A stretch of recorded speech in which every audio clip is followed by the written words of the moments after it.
Hello everyone. Before we start, make sure to like and subscribe to the channel, and leave a comment with where you're from and what time you're watching. That way, YouTube will keep showing you stories just like this one. Now, let's begin. My first week at Hartley Insurance started on a Monday in early October 2018, right when the leaves in Portland were turning that deep amber color that makes the whole city look like a photograph. After spending nearly a decade bouncing between temp jobs and retail positions since graduating high school in 2008, landing a permanent role with actual benefits felt like finally catching my breath. The office was one of those renovated buildings downtown, exposed brick walls and too much fluorescent lighting. But I remember walking in and thinking this was my chance to build something stable. My cubicle was on the third floor, wedged between a filing cabinet and a window that overlooked the parking garage. Human Resources paired me with a senior claims processor named Boyd Whitmore for my training period, which they said would last about 3 weeks. He had been with the company for 11 years, and everyone spoke about him like he was some kind of institution. When we shook hands that first morning, he held on just a beat longer than normal, looked me dead in the eyes, and said he was going to take really good care of me. Boyd was somewhere in his mid-40s, with thinning gray hair that he combed straight back, and these pale blue eyes that never seemed to blink at a normal rate. He wore the same rotation of 3 polo shirts throughout the week, always tucked into khakis that were ironed with military precision. During those initial days, he was thorough and patient, explaining the claims software step by step, never making me feel stupid for asking questions. But even then, there were small things that made me pause. He would stand behind my chair while I worked, close enough that I could smell his coffee breath on my neck, narrating everything I typed. When I mentioned grabbing lunch from the break room, he insisted on joining me every single time, positioning himself between me and the door. By the end of that first week, he knew my full name, my address from some onboarding paperwork he claimed to have glimpsed, and the fact that I lived alone in an apartment complex off Hawthorne Street. I told myself he was just being friendly, that this was what mentorship looked like in a corporate environment. I had no idea how wrong I was. The second week is when things started to shift. Boyd began sharing personal details about his life that felt wildly inappropriate for a professional setting, let alone someone I had known for only 7 days. He told me about his divorce, which had happened 4 years prior, and how his ex-wife had taken everything from him, including his dignity. He described the empty apartment he went home to every night, the silence that greeted him when he unlocked the door, the way he sometimes forgot to eat dinner because there was no one there to remind him. These conversations always happened when we were alone, usually in the small conference room where he conducted my training sessions with the door closed. He would pause mid-explanation about a claims procedure, stare at some fixed point on the wall, and then launch into another confession about his loneliness. I tried to be sympathetic at first, offering the kind of vague, supportive statements you give to acquaintances going through a hard time. But then he grabbed my hand across the table one afternoon, squeezed it tight, and told me I was the only person who truly understood him.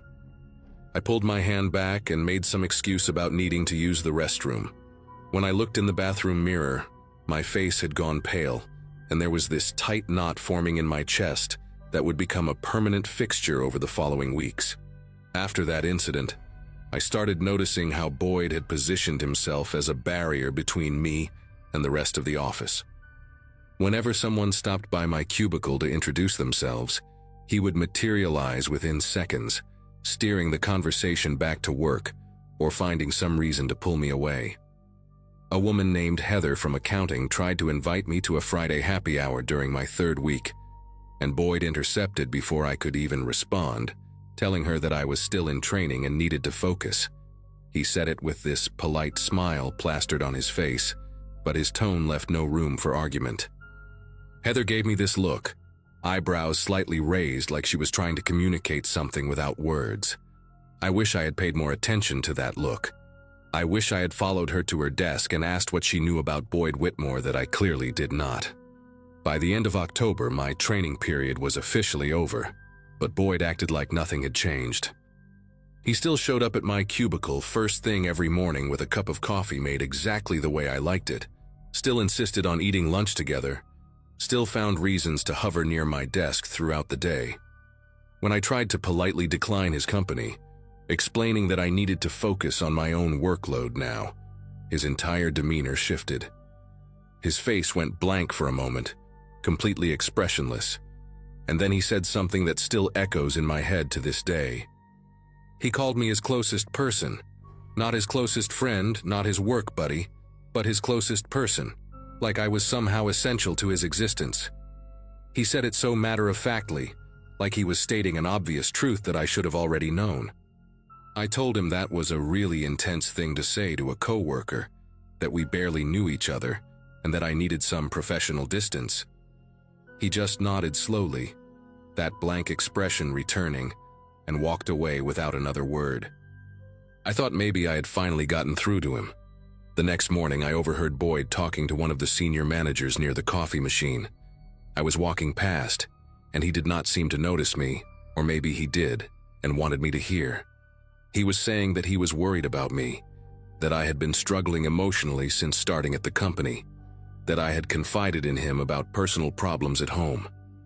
He lowered his voice to this concerned whisper, and said he was the only support system I had right now. The manager, a man named Glenn who I had maybe spoken to twice, was nodding along sympathetically. I stood there frozen in the hallway, unable to process what I was hearing. Boyd was constructing an entire fictional narrative about me, painting himself as my caretaker, and me as some fragile mess who needed him. When I finally gathered myself enough to approach Glenn later that day, planning to set the record straight, he looked at me with this pitying expression and asked if everything was okay at home. Boyd had gotten to him first. Boyd had gotten to everyone first. I started keeping a written log of every interaction, every lie I overheard him tell, every time he showed up uninvited at my desk. My notebook filled up fast. November came with gray skies and early darkness, and I began dreading the walk to my car at the end of each shift. The parking garage was attached to the building, 4 levels of concrete and dim lighting, and the kind of echoing silence that amplifies every footstep. I always parked on the 3rd level because it was closest to the elevator, but now that familiar route felt different. One evening, about a week after I had set boundaries with Boyd, I walked out to my car and noticed him standing 3 rows away, leaning against a concrete pillar with his arms crossed. He was just standing there watching me, not approaching, not waving, just staring with those unblinking pale eyes. I fumbled with my keys, got into my Subaru as fast as I could, and locked the doors immediately. When I looked in my rearview mirror as I pulled out of the space, he was still there, still watching, still completely motionless. I told myself it was a coincidence, that maybe he had parked nearby and was just heading to his own car. But he did not move. He just stood there until I turned the corner and lost sight of him.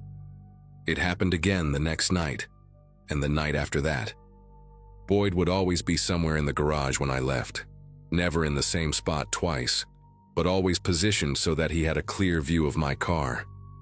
Sometimes he would be sitting on the hood of his own vehicle, a faded green sedan that looked like it had not been washed in years. Other times he would be standing near the stairwell exit, hands in his pockets, head slightly tilted like he was studying me.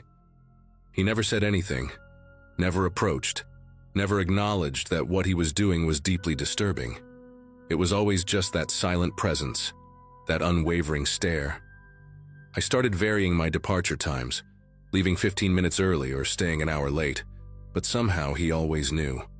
No matter when I walked out to that garage, Boyd Whitmore would be there waiting. I mentioned it to Heather one morning, pulling her aside in the break room where Boyd could not see us.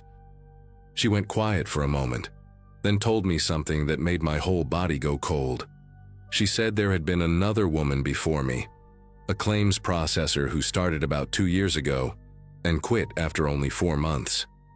Heather said nobody talked about it, but the woman had filed a complaint with HR before she left.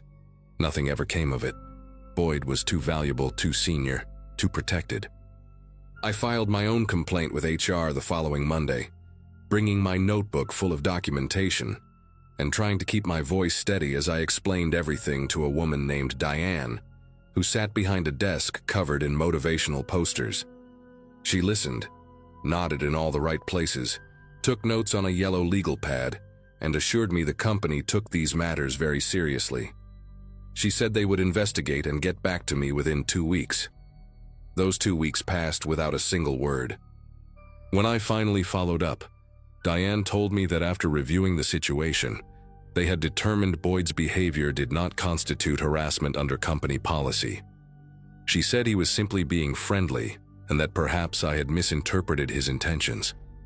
I asked about the parking garage incidents, about him waiting for me every single night, and she actually smiled and said that employees were allowed to use the parking facilities at any time. There was nothing they could do. I walked out of that office feeling like the walls were closing in, like I was trapped in some nightmare where the rules did not apply to the person hurting me. That night, when I saw Boyd standing at the garage exit with his arms folded across his chest, he lifted one hand and gave me a slow wave. He knew I had reported him, and he knew nothing would happen. The day everything changed started like any other Thursday in mid-November. I got to work early, hoping to avoid Boyd in the morning, but he was already at my cubicle when I stepped off the elevator. He had brought me coffee again, that same cup with 2 sugars, and he was sitting in my chair like he belonged there. When he saw me, he stood up and held out the cup with both hands like an offering. I told him I did not want it, that I needed him to leave my workspace immediately, that I was documenting everything for a potential legal case. Something flickered behind his eyes when I said that. Something quick and dark that disappeared as fast as it came. He set the coffee down on my desk very slowly, very deliberately, and then he leaned in close enough that I could see the individual pores on his face. He whispered that I was making a mistake, that he was the only one who truly cared about me, that everyone else in this office was just pretending. He said I would regret pushing him away. Then he straightened up, smoothed down his polo shirt, and walked back to his own desk like nothing had happened. My legs felt weak. I had to sit down in my chair, the same chair he had just been sitting in, and I could still feel the warmth from his body on the fabric. That evening, I did not go to the parking garage alone. I had called my older brother Nathan during my lunch break, voice cracking as I explained what had been happening for the past 6 weeks. He drove an hour from Salem to meet me at the office, and when 5 o'clock came, we walked to the garage together. Nathan is a big guy, former college linebacker, the kind of person whose presence alone makes you feel safer. Boyd was there, of course, standing near the elevator doors on the 3rd level with that same blank expression. But when he saw Nathan walking beside me, something shifted. His face twitched, just slightly, like a glitch in a mask he had been wearing. Nathan stared him down the entire walk to my car, not saying a word, just making it absolutely clear that I was not alone anymore. Boyd did not wave that night. He did not move at all. He just watched us drive away, and in my rearview mirror, I saw him take out his phone and start typing something. I did not sleep well that night, wondering what message he was composing, who he was telling lies to now. The next morning, I walked into the office and went straight to Glenn, the senior manager, before Boyd could intercept me. I told him everything in a calm, measured voice, including the threat from the day before and the fact that Boyd had been waiting in the garage every single night. I told him about the previous woman who had quit, about the HR complaint that went nowhere, about how this pattern was going to keep repeating unless someone actually did something. Glenn looked uncomfortable, shifting in his seat, avoiding eye contact. He said he would talk to Boyd, that maybe there had been some misunderstandings. I told him that was not good enough, that I had already consulted with a lawyer and was prepared to take legal action against both Boyd and the company if this continued. That got his attention. His whole posture changed, and he asked me to give him 24 hours. The next day, I received an email from HR informing me that Boyd Whitmore had been placed on administrative leave, pending a formal investigation. 2 weeks later, he was terminated. I never saw him in the parking garage again. I wish I could say that was the end of it, that Boyd disappeared from my life completely after his termination. For about 3 months, things were quiet. I started making friends at the office, finally went to those Friday happy hours with Heather, and slowly felt the tension drain from my shoulders every time I walked to my car without seeing anyone waiting in the shadows. But then, in February, I got a letter in the mail with no return address. Inside was a single photograph of me walking into my apartment building, taken from across the street. On the back, written in neat handwriting, were the words, "I still think about you." I called the police that same day and filed for a restraining order. The judge granted it after I presented my documentation, my notebook full of dates and incidents, the photograph, and a statement from Heather about the previous employee. Boyd violated the order once, showing up at a grocery store where I was shopping, standing at the end of the aisle just watching me. He was arrested, spent 3 days in jail, and after that, I never saw him again. I moved to a different part of the city 6 months later, got a new job at a smaller company, where I actually felt valued, and tried to rebuild some sense of normalcy. It has been almost 7 years now, and sometimes I still check my rear-view mirror when I leave work. Sometimes I still feel a chill when a coworker stands too close or offers to bring me coffee. The thing that sticks with me most is not the fear, though that was real enough. It is the way everyone around me dismissed what was happening until I threatened to make it their problem. Boyd Whitmore spent 11 years at that company doing this to women, and nothing changed until lawyers got involved. I think about that other woman sometimes, the one who quit before me, and I wonder if she is okay, if she moved on, if she still looks over her shoulder in parking garages. I tell this story now because I want people to understand that predators do not always look like monsters. Sometimes they look like helpful coworkers with coffee and encouraging sticky notes. Sometimes they wear khakis and polo shirts and speak so softly, you have to lean in close to hear them. Trust your instincts. Document everything. And do not let anyone make you feel crazy for protecting yourself.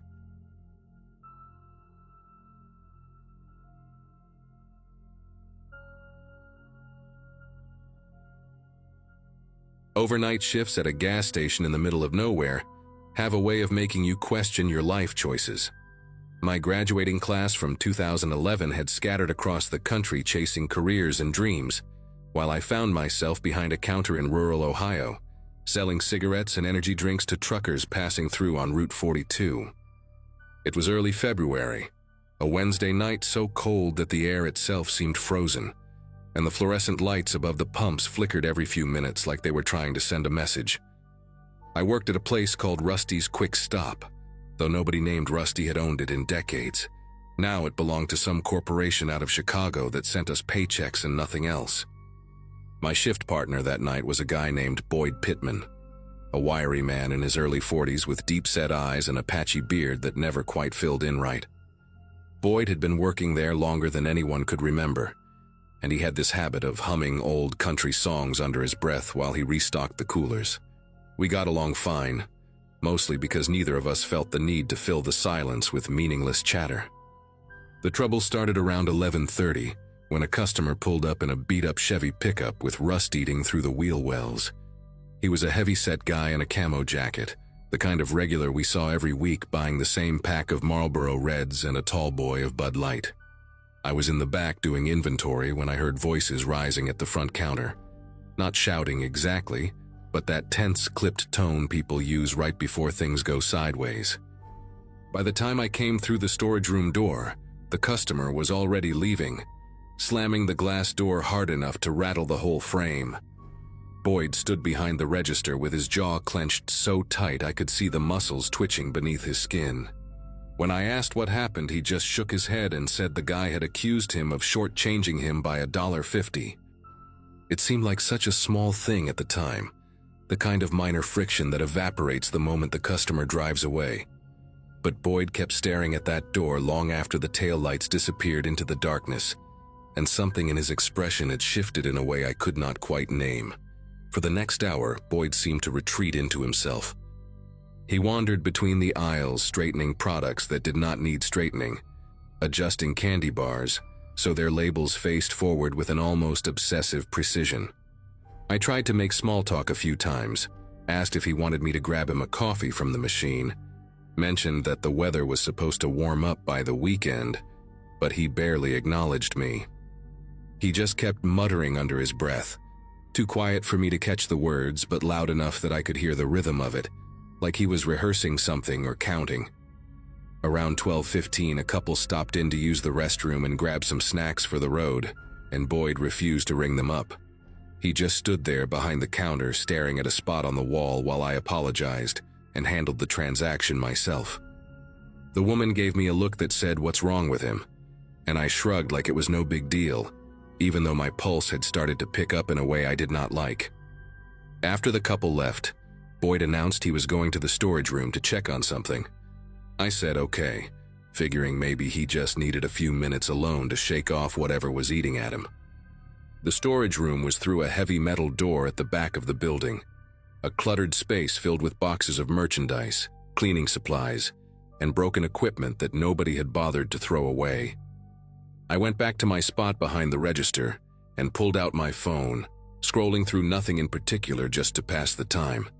That was when I heard the first crash, a heavy, violent sound like shelving collapsing under weight. I called out Boyd's name, but there was no answer. Then came another crash, followed by a third, and beneath it all I could hear something that made the hair on my arms stand up straight. Boyd was laughing. Not a normal laugh, not the kind you let out when something is funny. This was high-pitched and breathless, almost like sobbing, and it did not stop. It just kept going and going while things shattered and tumbled in that back room. My first instinct was to call our manager, a guy named Lou Hensley, who lived about 20 minutes away in the nearest actual town. Lou was not exactly the kind of boss who inspired loyalty. He spent most of his time at home watching cable and only showed up to collect the register totals. But he was the only authority figure I had access to at that moment. I moved toward the landline phone mounted on the wall behind the counter, the one we used for calling in orders and emergencies. When I picked up the receiver, there was no dial tone, just dead silence. I pressed the hook switch a few times, thinking maybe the connection was loose, but nothing happened. That was strange because that phone had worked fine earlier in the evening when Lou had called to check if we needed anything from the supplier. I followed the cord with my eyes, tracing it along the wall toward the back office where it connected to the main junction box. The cord disappeared through a gap in the wall paneling, and when I crouched down to look closer, I saw that it had been pulled clean out, not cut, but yanked with enough force to rip the wires from their housing. The plastic casing was cracked, and the copper wiring inside hung limp like exposed tendons. A cold realization crept through me as I stood back up. Boyd had gone to the storage room maybe 10 minutes ago, but the back office shared a wall with that space. He could have easily slipped through the connecting door and torn out the phone line without me noticing. The crashing and laughing would have covered any sound. I reached for my cell phone in my back pocket, but when I pulled it out, the screen showed no signal. That was not unusual for this stretch of road. Cell coverage out here was spotty on a good day and nearly non-existent at night when atmospheric conditions shifted. Still, seeing those empty bars made my chest tighten in a way that bordered on panic. I was alone in this fluorescent-lit box in the middle of frozen farmland, miles from the nearest house, and the only other person here had just destroyed the only reliable way to call for help. The laughter from the storage room had stopped now, replaced by a silence that felt almost worse. I could hear the hum of the refrigerator units along the back wall, the tick of the clock above the door, and beneath it all, the sound of footsteps, slow and deliberate, moving across the concrete floor of the storage room toward the door that led back to the main floor. I thought about running. The front door was maybe 15 feet away, and my car was parked on the side of the building near the dumpsters. But my keys were in my jacket, and my jacket was hanging on a hook in the back office. The same back office that shared a door with the storage room where Boyd was. For a split second, I considered just bolting outside anyway, flagging down a passing car or walking until I found a signal. But the temperature out there was well below freezing, and the next town was at least 8 miles down the road. I would be a popsicle before anyone found me. So I stayed where I was, standing behind the counter with my heart hammering against my ribs, watching that storage room door like it was the mouth of something hungry. The footsteps stopped. Then the door swung open slowly, the hinges groaning in a way I had never noticed before, and Boyd stepped through. He looked different now, not physically, but in the way he carried himself. His shoulders were relaxed, his movements smooth and unhurried. The frantic energy from before had drained away completely, leaving behind something that resembled calm, but did not feel like it. His eyes found mine across the store, and he smiled. It was the kind of smile you see on someone who has just solved a problem that has been bothering them for years. Boyd walked toward the counter without saying a word. His right hand hung loosely at his side, but I noticed his left arm was positioned slightly behind his back, the elbow bent at an unnatural angle like he was concealing something.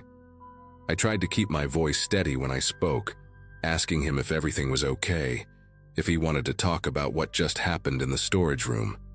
He did not answer right away. Instead, he stopped about 3 feet from the counter and tilted his head to the side, studying me the way a child might study an insect before deciding whether to crush it. When he finally spoke, his voice was soft and measured, almost gentle. He said he had been thinking about things for a long time now, years actually, and that tonight something had finally clicked into place. He said he understood now what needed to be done, what he should have done a long time ago. I asked him what he meant, trying to keep the conversation going, trying to buy time for something I could not even name. Boyd brought his left hand around from behind his back, and I saw the box cutter gripped in his fingers. The blade was extended, catching the fluorescent light in a way that made it look almost surgical.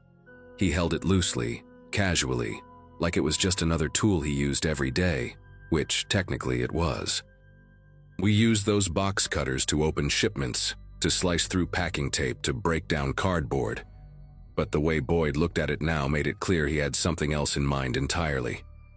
I kept the counter between us, my mind racing through every possible option. There was a baseball bat under the register. Lou had put it there years ago after a string of robberies hit gas stations along the highway, but reaching for it would mean taking my eyes off Boyd, and I was not willing to do that. Instead, I started talking. I told Boyd that whatever was going on, we could figure it out together. I reminded him that we had worked side by side for almost 2 years without any problems, that I considered him a decent guy, that I did not want to see him throw his life away over some customer who was not worth the trouble. Boyd listened with that same unsettling patience, the box cutter turning slowly between his fingers like a nervous habit. When I finished, he let out a long breath through his nose and shook his head like I had missed the point entirely. He said this was not about the customer. It was never about the customer. That man had just been the final piece of a puzzle Boyd had been assembling in his head for longer than he could remember. He talked about feeling invisible his whole life, about giving everything to jobs and people who never gave anything back, about waking up every morning knowing that nothing he did would ever matter to anyone. His voice stayed calm the whole time, almost philosophical, and that was what scared me more than anything. This was not rage. This was something that had been thought through, rationalized, accepted. Boyd took a step closer to the counter, and I instinctively stepped back until my shoulders hit the cigarette display behind me. He noticed the movement and stopped, tilting his head again with what looked almost like curiosity. He asked if I was afraid of him, and I did not see any point in lying. I told him yes, I was terrified. Something flickered across his face then, just for a moment, like my honesty had surprised him. He lowered the box cutter slightly, not putting it away but letting his arm relax at his side. He said he was not going to hurt me. That was not what tonight was about. He said there was someone else, someone who deserved what was coming, and once he took care of that, everything would finally balance out. I asked who he was talking about, and Boyd's expression hardened into something distant and cold. He mentioned a name I did not recognize. His ex-wife, he explained, who had taken his kids and moved to Indiana 3 years ago. He said she was the reason he had ended up in this dead-end job, the reason he had nothing left, The reason he woke up every day feeling like a ghost walking through a world that had already forgotten him. He was going to drive to her house tonight after our shift ended, and he was going to make sure she understood exactly how much pain she had caused him. The way he said it, so matter-of-fact and certain, made me realize that Boyd was not having a breakdown. He had already broken, probably a long time ago, and what I was seeing now was just the final crack spreading through the surface. I knew I had to do something. If Boyd walked out that door and drove to Indiana, someone was going to die. Maybe his ex-wife, maybe his kids if they got in the way, maybe Boyd himself when the police caught up with him. And I would have to live with knowing I stood there and let it happen. So I did the only thing I could think of in that moment. I lied. I told Boyd I understood how he felt, that I had been through something similar after my own father walked out on our family when I was a kid. I told him that hurting his ex-wife would not fix anything. It would just mean his children would grow up knowing their father was a murderer, and they would hate him for it the same way I hated my dad for abandoning us. None of it was true. My parents were still married, still living in the same house in Columbus where I grew up. But I watched Boyd's face as I spoke, searching for any crack in that terrifying composure, and I saw something shift behind his eyes. He was listening. Really listening. I kept going, making up details about sleepless nights and therapy sessions, and the long road to forgiving someone who had hurt me deeply. I told him that revenge was a door that only opened one way, and once you walked through it, you could never come back. Boyd stood there for what felt like hours, though it was probably only a minute or two. The box cutter was still in his hand, but his grip had loosened, and the blade was no longer pointed in my direction. He looked exhausted suddenly, like all the energy that had been fueling him had drained away at once. When he finally spoke, his voice was barely above a whisper. He said he was tired. So tired of being angry, of carrying all this weight, of waking up every day with nothing to look forward to except more of the same emptiness. I saw tears forming in the corners of his eyes, and for the first time that night, Boyd looked less like a threat and more like what he really was, a broken man standing at the edge of a cliff, trying to decide whether to jump. I asked him to put down the box cutter, and after a long pause, he set it on the counter between us. The metal clattered against the surface, and I let out a breath I did not realize I had been holding. I came around the counter slowly, keeping my movements calm and deliberate, and I picked up the box cutter and slid it into my back pocket. Boyd did not try to stop me. He just stood there with his arms hanging limp at his sides, staring at the floor like he had forgotten where he was. Around 1 a.m, a semi-truck pulled into the lot to refuel, and the driver came inside to pay. I used the opportunity to ask if I could borrow his phone, told him mine had died, and I needed to make an urgent call. He handed it over without asking questions, and I stepped outside into the freezing air and dialed 911. I explained the situation as calmly as I could. My coworker had experienced some kind of mental health crisis. He had made threats against his ex-wife, and I needed someone to come out here before he changed his mind and tried to leave. The dispatcher told me to stay on the line, and that officers were being sent from the county sheriff's office about 25 minutes away. When I went back inside, Boyd was sitting on the floor behind the counter with his knees pulled up to his chest, rocking slightly and humming one of those old country songs he always hummed during his shifts.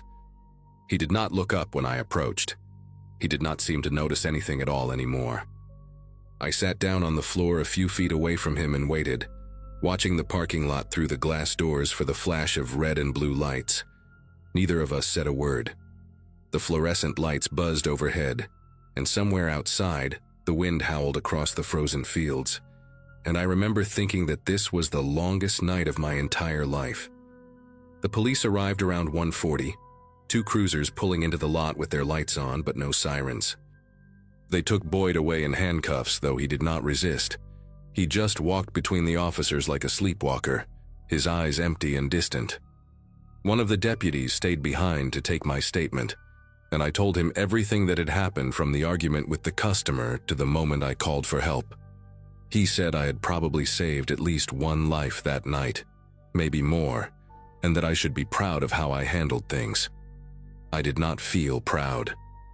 I felt hollow and exhausted and deeply shaken in a way I had never experienced before. I quit working at Rusty's Quick Stop a week later, could not bring myself to go back to that building, to stand behind that counter, to look at the spot where Boyd had set down that box cutter. I heard later that he was admitted to a psychiatric facility downstate, that his ex-wife had been notified about the threats and had taken out a restraining order. I never saw Boyd again. Sometimes I still think about that night, about how close everything came to going wrong, about the lies I told to keep a broken man from destroying himself and everyone around him. I do not know if what I did was right. I just know that when the sun finally came up the next morning, everyone who was supposed to be alive was still breathing, and maybe that is the only thing that matters in the end.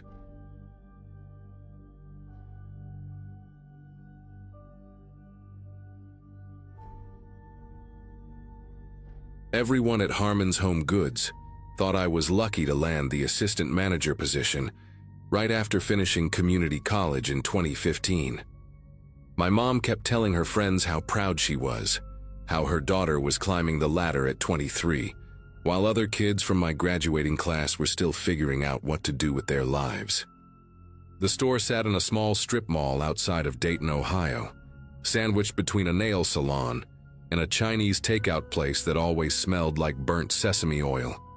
Nothing glamorous, but the pay was decent, and the hours gave me enough time to take online classes toward my business degree.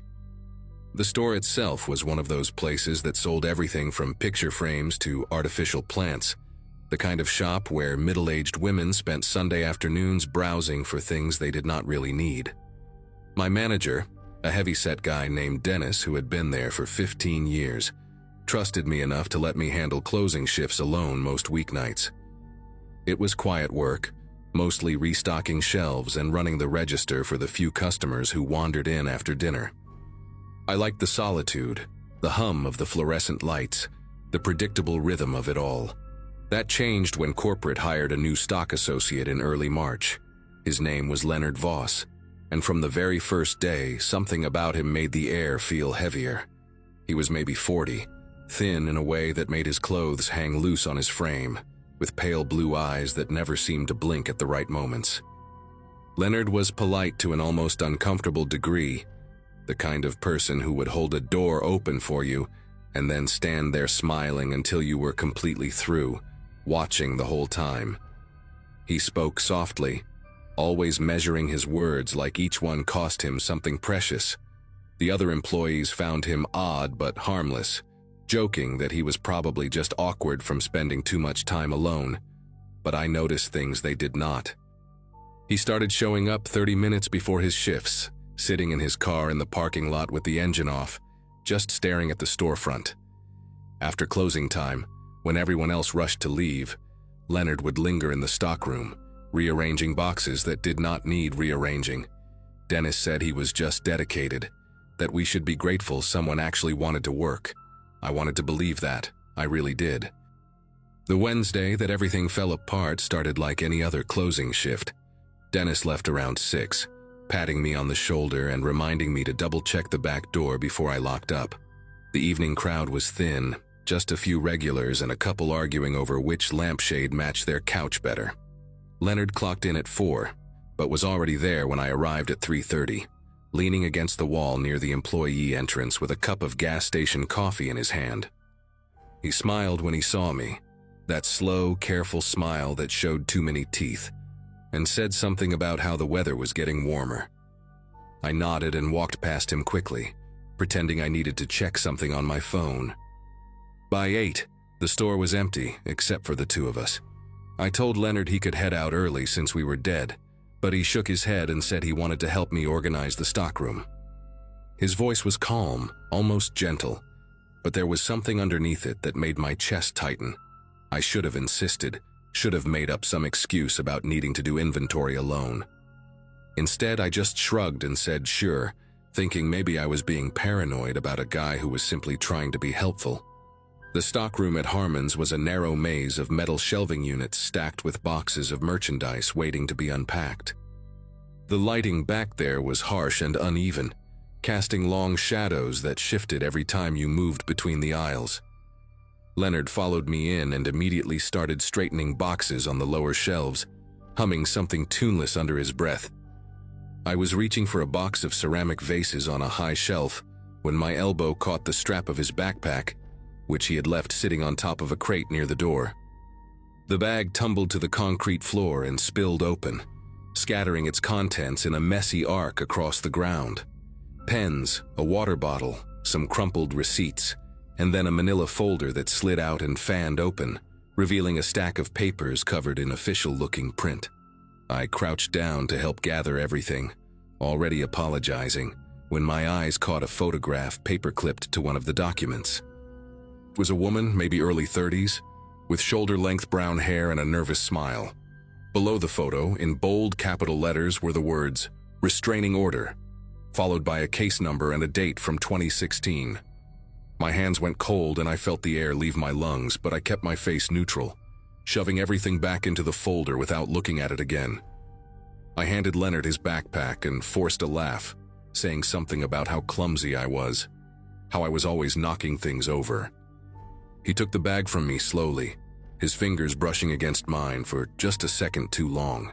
When I looked up at his face, the polite mask he always wore had slipped, just slightly, like a picture frame hanging crooked on a wall. His pale eyes studied me with an intensity that made my skin prickle, searching my expression for something I was desperately trying to hide. He asked me if I saw anything interesting in there, his voice still soft but with a new edge to it, like a knife wrapped in velvet. I shook my head and told him I was not paying attention, that I just grabbed everything and stuffed it back in. For a moment, neither of us moved. The fluorescent lights above us buzzed and flickered, and I became painfully aware of how far we were from the front of the store, from the windows, from anyone who might walk by and see us. Then Leonard smiled again, but this time it did not reach his eyes. He said it was fine, that he appreciated me helping him pick everything up, and he zipped the backpack closed with slow, deliberate movements. After that, the atmosphere in the store shifted into something I cannot quite describe. It was like the air had thickened, like every shadow in my peripheral vision was watching me. Leonard did not go back to organizing the stockroom. Instead, he followed me out onto the sales floor and stayed within 15 feet of me no matter where I went. When I walked to the register to count the drawer, he appeared at the end of the aisle, pretending to straighten a display of picture frames. When I moved to the home decor section to fix a fallen sign, he was suddenly there too, examining a set of candles like they were the most fascinating things he had ever seen. I tried to tell myself it was coincidence, that the store was small and we were bound to cross paths. But every time I turned around, there he was, those unblinking eyes locked onto me with a patience that felt predatory. Around 9:30, he finally spoke again. He was standing near the greeting card section, maybe 10 feet away from me, and he asked in that measured voice of his whether I thought people trusted too easily these days. I pretended not to hear him at first, hoping he would let it go. He did not. He repeated the question, slower this time, and added that some people just hand over their trust to strangers without ever stopping to wonder if they should. I mumbled something about how I guessed that was true, trying to keep my voice steady while my heart slammed against my ribs like it was trying to escape. Leonard nodded slowly, as if I had just confirmed something he already knew. He took a few steps closer, close enough that I could smell the stale coffee on his breath and see a small scar on his chin I had never noticed before. He told me he used to work at a department store up in Michigan, a place called Burgers that went out of business a few years back. Said he had a coworker there, a young woman named Heather who was a lot like me. Friendly, hardworking, always willing to close alone because she thought it made her look dedicated. His voice dropped lower when he said her name, almost tender, and something about the way he lingered on those two syllables made my stomach turn. I asked him what happened to her, the question slipping out before I could stop it. Leonard tilted his head to one side, studying me the way a cat studies a mouse that has wandered too far from its hole. He said he was not sure, that she stopped showing up to work one day and nobody ever heard from her again. Then he smiled, that wrong smile that showed all his teeth, and said some people just vanish like that, like smoke. The next hour was the longest of my life. I kept glancing at the clock above the register, watching the minutes crawl by with agonizing slowness. Leonard stayed close, always close, commenting on things in that soft voice that now sounded like a threat wrapped in politeness. He asked me if anyone knew I was working tonight, if my family expected me home at a certain time. When I lied and said my boyfriend was picking me up at 10, something flickered across his face, a micro-expression of annoyance that vanished almost as quickly as it appeared. He recovered fast, nodding and saying that was nice, that it was smart for a young woman to have someone looking out for her. I did not have a boyfriend. I lived alone in a studio apartment 15 minutes away, and the only person who might notice if I did not come home was my cat. But Leonard did not need to know that. I excused myself to the bathroom, locking the door behind me and pulling out my phone with trembling fingers. My first instinct was to call the police, but what would I even say? That my coworker was being creepy? That I found some papers in his bag? I needed more, something concrete that would make them take me seriously. So I opened my browser and typed in his name along with the word restraining order, praying that whatever I found would tell me I was overreacting. The search results loaded slowly on my cracked phone screen, each second stretching into an eternity, while I stood in that cramped bathroom with my back pressed against the cold tile wall. The first few links were useless, just social media profiles and a white pages listing. But then I found an article from a local news station in Grand Rapids, dated January 2017. The headline read, "Person of interest named in Berger's employee disappearance case." There was a photo of Leonard, younger but unmistakably him, standing outside a police station with his lawyer. The article said a 26-year-old woman named Heather Dominguez had been reported missing after failing to show up for her shift at Berger's department store. Coworkers told investigators that a male employee had been exhibiting unusual behavior toward her in the weeks before she vanished. Leonard Voss was questioned multiple times but never charged due to insufficient evidence. Heather's car was found abandoned in a parking garage 3 miles from the store. Her body was never recovered. I scrolled further and found another article mentioning that a restraining order had been filed against Leonard by a different woman, a neighbor who claimed he had been watching her apartment for months. The case was dropped when she moved out of state. My vision blurred, and I had to grip the edge of the sink to keep from collapsing. The man outside that door, the man who had been following me all night, was almost certainly responsible for making a woman disappear forever. I gave myself 60 seconds to fall apart, letting the panic wash over me in hot waves before forcing it back down. I could not afford to lose control, not now. Not with Leonard waiting somewhere out there on the sales floor. I flushed the toilet to keep up appearances and ran the sink for a few seconds, buying myself time to think. My phone showed 9:47, which meant I had maybe 13 minutes before closing time, before I would have to walk out to the dark parking lot where Leonard's car sat waiting like a patient predator. I thought about calling 911 right there, but the bathroom had no windows and only one door, and if Leonard heard me talking to the police, I had no idea what he might do. I needed to get to the front of the store, closer to the entrance, closer to the security cameras that fed into the monitor in Dennis's office. I needed to act normal for just a little longer. I unlocked the bathroom door and stepped out, my legs feeling like they were made of wet cement. Leonard was standing at the end of the hallway, leaning against the wall with his arms crossed, watching me emerge with an expression that was somehow both blank and hungry at the same time. He asked if I was feeling okay, said I had been in there a while. I told him my stomach was bothering me, something I ate for lunch.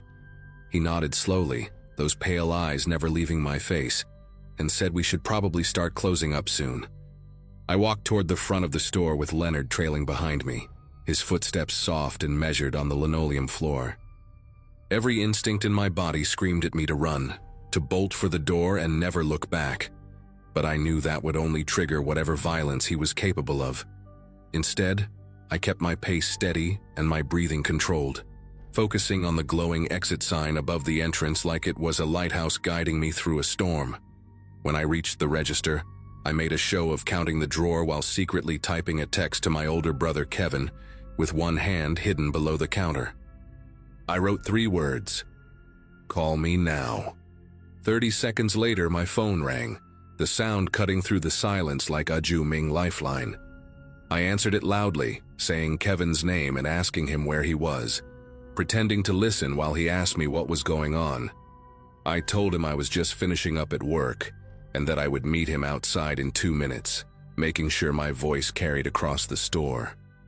Leonard had stopped near the greeting card aisle, watching me with an unreadable expression. I saw his jaw tighten, saw his hands curl into loose fists at his sides, and for one terrifying moment I thought he was going to call my bluff. But then something shifted in his posture, a subtle relaxation that told me he had decided tonight was not the night. He grabbed his backpack from behind the counter and told me he was going to head out, that he would see me tomorrow. I watched him walk through the automatic doors and disappear into the darkness of the parking lot, and I did not take a full breath until I saw the headlights of his old Chevy pull out onto the main road. Kevin stayed on the phone with me while I locked up the store and sprinted to my car, my keys clutched between my fingers like a weapon. I drove straight to the police station and told them everything, showed them the articles on my phone, gave them Leonard's full name and the license plate number I had memorized weeks ago out of some instinct I could not explain at the time.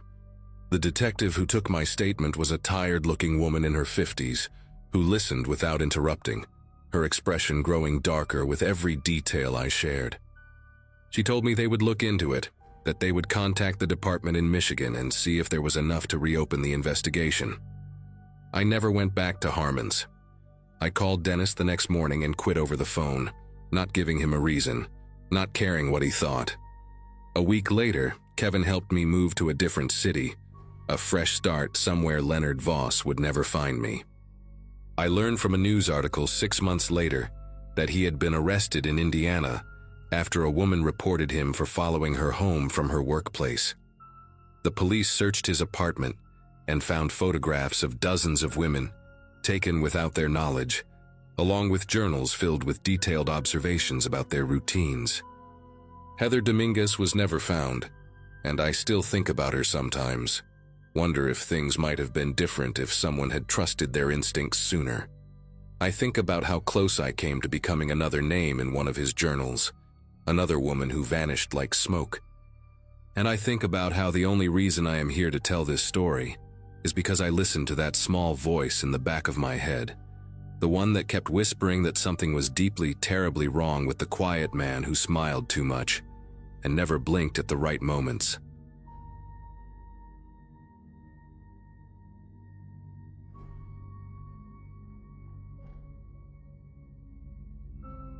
Night shift at Holbrook Distribution Center paid better than anything else I could find after dropping out of college my sophomore year.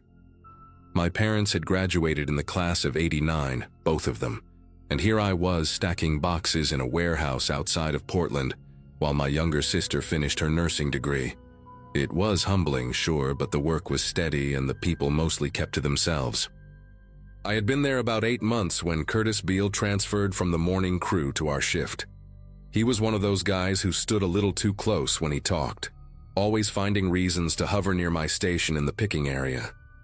At first I thought he was just lonely, new to the shift, no friends yet, probably nervous. He had this habit of laughing at things that were not funny, this dry chuckle that came half a second too late. I made the mistake of being polite to him during my first week working alongside him, and I think he took that politeness as an invitation to something more. Curtis was probably somewhere in his mid-40s, with thinning hair he combed straight back, and these watery blue eyes that never seemed to blink enough. He wore the same rotation of 3 polo shirts under his safety vest, and he always smelled faintly of menthol cigarettes and cheap soap. The first few conversations were harmless enough. He asked about my car, about whether I liked the shift supervisor, about what kind of music I listened to during my commute. I answered with short sentences, nothing personal, just enough to not seem rude. But then he started showing up at my locker before shifts, waiting there like it was our meeting spot. He would ask if I wanted to walk to the floor together, and when I said I needed to use the restroom first, he would still be there when I came back. My coworker Elise noticed before I did. She pulled me aside one night and said that Curtis had been asking other people questions about me, whether I had a boyfriend, where I lived, what my schedule looked like. I tried to create distance after that. Started taking my breaks at different times, eating my lunch in my car instead of the break room, switching my locker to the row closer to the supervisor's office. For about 2 weeks it seemed to work. Curtis would still wave at me from across the floor, still try to catch my eye when we passed each other near the loading docks. But he kept his distance. I thought maybe he had gotten the message. Maybe he had found someone else to fixate on. Maybe I had been overthinking the whole thing. Then came the night he sat down next to me in the parking lot. I was in my car with the windows cracked, eating a sandwich and scrolling through my phone, when the passenger door opened and he just climbed in. No knock, no asking permission. He sat down in my passenger seat like we had planned to meet there, like this was something we did every night. He had a bag of chips in his hand and he offered me some, smiling with those thin, colorless lips. And I was so stunned that I did not say anything for a full 5 seconds. I told him he needed to get out of my car. My voice came out smaller than I wanted it to, almost like a question instead of a demand. Curtis laughed, that same delayed chuckle, and said he just wanted to keep me company, said he noticed I always ate alone and that it made him sad to see. I repeated myself, louder this time, and something in his expression shifted. It was subtle, just a flicker behind his eyes, but I saw irritation there, maybe even anger. He held up his hands in mock surrender and said he was just trying to be friendly, that I did not need to be so hostile about it. Then he got out, slow and deliberate, and stood outside my window for a moment before walking away. He did not look back, but I watched him cross the parking lot in my rearview mirror, and I noticed that his hands were balled into fists at his sides. I locked my doors and sat there until my break was over, my sandwich untouched on my lap. The next few shifts were quiet, almost too quiet. Curtis avoided me entirely, would not even look in my direction when we crossed paths on the floor. I told myself that the car incident had finally gotten through to him, that he understood now that I wanted nothing to do with him. Elise was not so sure. She said men like Curtis did not just give up, that they stewed and planned and waited. I thought she was being paranoid. Then a new hire named Becca started on our shift. Young, maybe 19 or 20, fresh out of high school with braces still on her teeth. She worked the station next to mine, and on her third night she asked me a question that made my throat tighten. She wanted to know if it was true, what Curtis had told her during orientation. She said he had mentioned that we used to date, that things had ended badly, that I had a habit of leading men on. Her voice was curious, not accusatory, like she was just trying to get the gossip straight. I told Becca that none of it was true, that Curtis and I had never dated, that I had barely spoken 10 sentences to him in total. She looked confused, said that he had been pretty detailed about it, mentioned specific dates we had supposedly gone on, restaurants we had eaten at together, even described a necklace he claimed to have bought me for my birthday. I felt sick listening to her recount these fabrications. The level of detail he had invented was disturbing, like he had constructed an entire relationship in his mind and was now presenting it as fact to anyone who would listen. Becca apologized, said she had no idea, said Curtis had seemed so sincere when he talked about it. I asked her who else he had told these stories to. She said she was not sure, but that he had been chatting with pretty much everyone during the orientation sessions that week. There had been 6 new hires altogether, and Curtis had apparently made himself their unofficial welcome committee. Over the next several days, I started noticing the looks. Whispers that stopped when I walked into the break room. Small groups of newer employees glancing at me and then quickly looking away. One guy from receiving, barely out of his teens, actually winked at me when I passed him near the loading bay, and when I asked him what that was about, he just laughed and said Curtis had told him I was a lot of fun. I did not understand what he meant at first. Then Elise pulled me aside again and told me what she had overheard in the women's restroom. 2 of the new hires had been talking about me, sharing stories that Curtis had apparently told them in graphic detail. Stories about things I had supposedly done with him, Intimate things, explicit things, described with enough specificity that they sounded almost believable. One of the girls had mentioned a birthmark on my lower back, something Curtis could not possibly have known about unless he had seen me undressed, which he absolutely had not. I confronted Curtis that same night, found him by the vending machines during second break, alone for once, feeding quarters into the slot for a candy bar. I asked him what he thought he was doing, why he was telling people these lies, where he had even gotten the detail about the birthmark. He turned around slowly, that infuriating half-smile on his face, and said he had no idea what I was talking about. I told him I knew exactly what he had been saying, that multiple people had come to me with his stories, that this was harassment and I was going to report him. The smile did not waver. He leaned in closer, close enough that I could smell the menthol on his breath, and said that it was his word against mine, and that everyone already believed him. Then he said something that made my entire body go rigid. He described the birthmark again, its exact shape and location, and then he described something else. A small scar on my hip from a childhood bike accident, something not even my closest friends knew about. He said he had seen everything, and that I should be more careful about leaving my gym bag unattended in the locker room. I went straight to the shift supervisor after that conversation. His name was Gary Fonseca, a heavy-set man in his 50s who had been running the night crew for over a decade. I sat in his cramped office with the fluorescent light buzzing overhead and told him everything.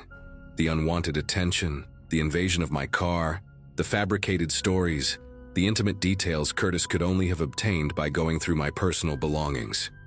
Gary listened with his arms crossed, nodding occasionally, his expression unreadable.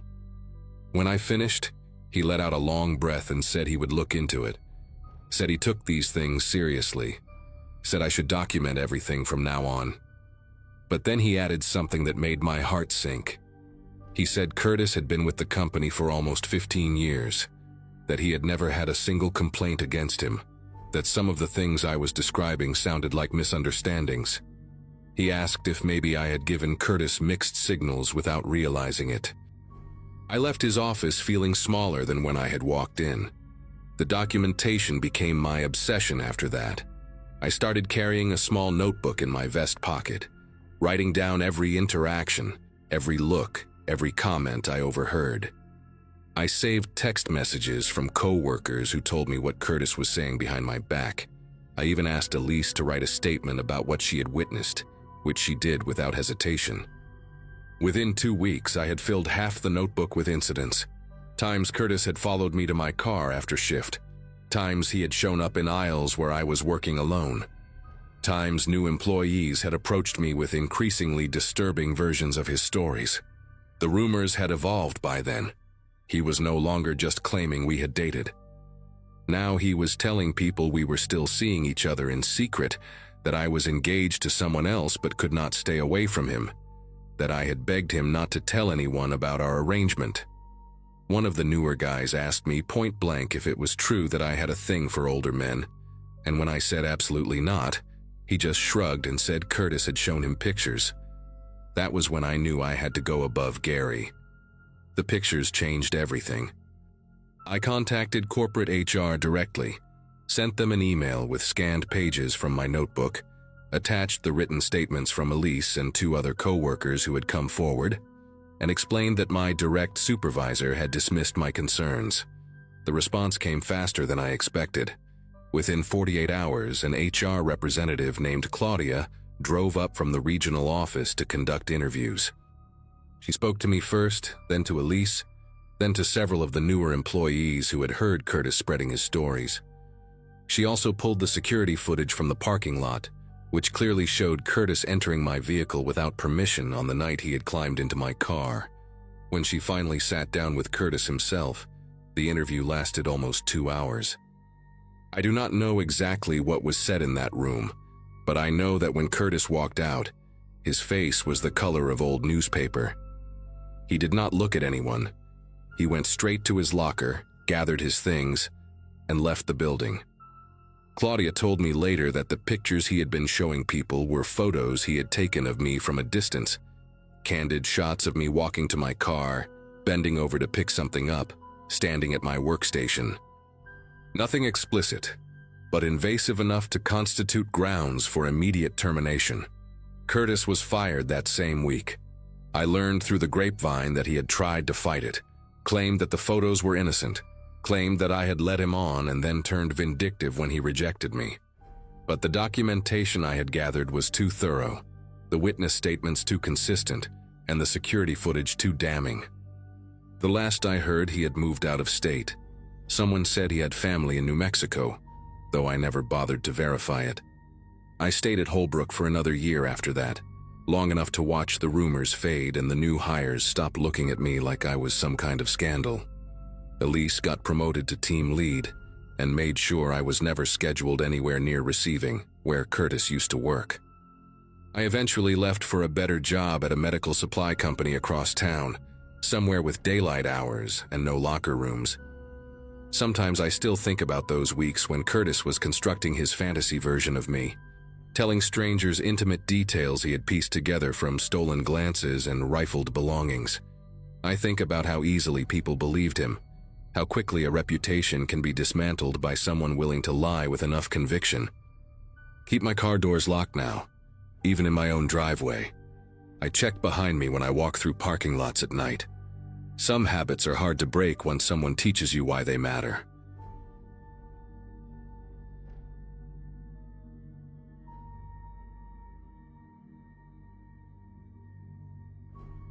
Friday nights at Bronco Burger were always chaos, but I had learned to love the rhythm of it.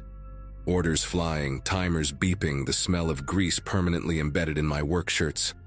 My high school class graduated in 2015, and while most of my friends had moved on to office jobs or college degrees, I had climbed my way up from fry cook to shift supervisor at the busiest location in Albuquerque. It was not glamorous, but it paid the bills for my apartment and kept me busy enough that I did not have time to overthink my life choices. That particular Friday in March felt like any other, until a new hire named Curtis Weaver walked through the back door for his first closing shift. He was maybe a few years older than me, with a weathered look that suggested he had seen more than his share of rough nights. The hiring manager had brought him on last minute to cover a staffing gap, and I did not think much of it at first. Curtis kept his head down those first couple of hours, which I actually appreciated. New hires who talked too much usually burned the patties or forgot to restock the napkin dispensers. But there was something particular about the way he moved through the restaurant, always positioning himself away from certain spots. When I asked him to cover the drive-through window so Megan could take her break, he immediately suggested he could handle the grill instead. I figured maybe he just felt more comfortable with cooking than customer interaction. Some people are like that. But then I noticed he never walked past the front counter cameras when he could avoid it. He would take the long way around through the storage hallway just to get to the freezer. During his smoke breaks, he stood pressed against the brick wall in a spot where the parking lot cameras could not reach. I told myself he was probably just one of those guys with social anxiety, maybe self-conscious about being recorded. Plenty of people hate cameras. Still, a small part of my brain filed it away as odd. A week passed, and Curtis showed up for every shift on time, worked hard, never complained. I started to think I had been paranoid for nothing. He was quiet, sure, but he was reliable. And in fast food, reliable is worth its weight in gold. Then came the Tuesday night that changed everything. We were slammed until around 9, and after the rush finally died down, I headed to the break room to grab my energy drink from the mini fridge. The door was slightly open, and I pushed through without thinking. Curtis was sitting at the small table with his phone in his hands, and the second he saw me, he practically slapped the screen against his chest. His whole body went rigid, like a kid caught looking at something he should not be seeing. I put my hands up and laughed, told him to relax, I was just grabbing my drink. But I had already seen a flash of what was on his screen before he hit it. A news website, some kind of article with a mugshot photo at the top. He mumbled something about just checking the weather and shoved his phone into his pocket. I nodded, grabbed my drink and walked out. But the image stuck with me. A mugshot, a headline in bold red letters. Why would anyone react that way to a weather app? That night, after we locked up and I drove home to my apartment on Copper Avenue, I could not stop thinking about it. I kept telling myself it was none of my business. Maybe he had a family member in trouble with the law. Maybe he was reading about a friend. There were 100 innocent explanations, but something in the way his face had drained of color when he saw me, that was not embarrassment. That was fear. Real, animal fear. The kind you see in someone who thinks they have been caught. I barely slept that night, replaying the moment over and over in my head. The next few shifts, I watched Curtis more carefully. Not obviously. I did not want him to notice. But I paid attention. And that is when the questions started. It began small, almost casual. He asked me how often the Cisco truck came with supplies, and I told him Wednesdays and Saturdays, usually around 6 in the morning before we opened. He nodded like he was just making conversation. Then 2 nights later, while we were mopping the floors after close, he asked if the manager always counted the safe at the same time. I told him yeah, every night at 11:15, right before the final deposit. He laughed and said he was just curious about how things worked around here, wanted to understand the routine. But there was something behind his eyes when he asked, a sharpness that did not match the casual tone of his voice. I started keeping mental notes of every question he asked, and by the end of that week, the list had grown long enough to make my stomach turn. Thursday night was when things got worse. We were alone in the back, restocking the walk-in freezer, and Curtis leaned against the doorframe with his arms crossed. He asked me, real quiet, whether the back door alarm still glitched sometimes. I stopped what I was doing and looked at him, told him I did not know what he meant. He shrugged and said he had heard one of the other employees mention that the alarm on the emergency exit had a problem, that sometimes it did not go off right away when the door opened. I lied and told him they had fixed it months ago, that it worked fine now. He just nodded, but I could see the gears turning behind his eyes. He was testing me, trying to figure out if I knew something, or maybe trying to figure out if the building had a weakness he could exploit.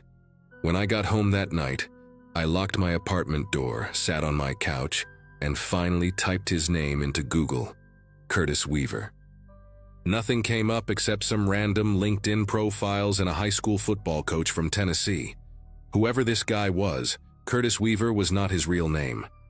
I spent the next hour digging through everything I could find. I remembered the flash of that news article, the mugshot, the red headline. So I started searching for armed robberies in New Mexico from the past few months. Nothing matched. I expanded the search to neighboring states, Arizona, Texas, Colorado. That is when I found it.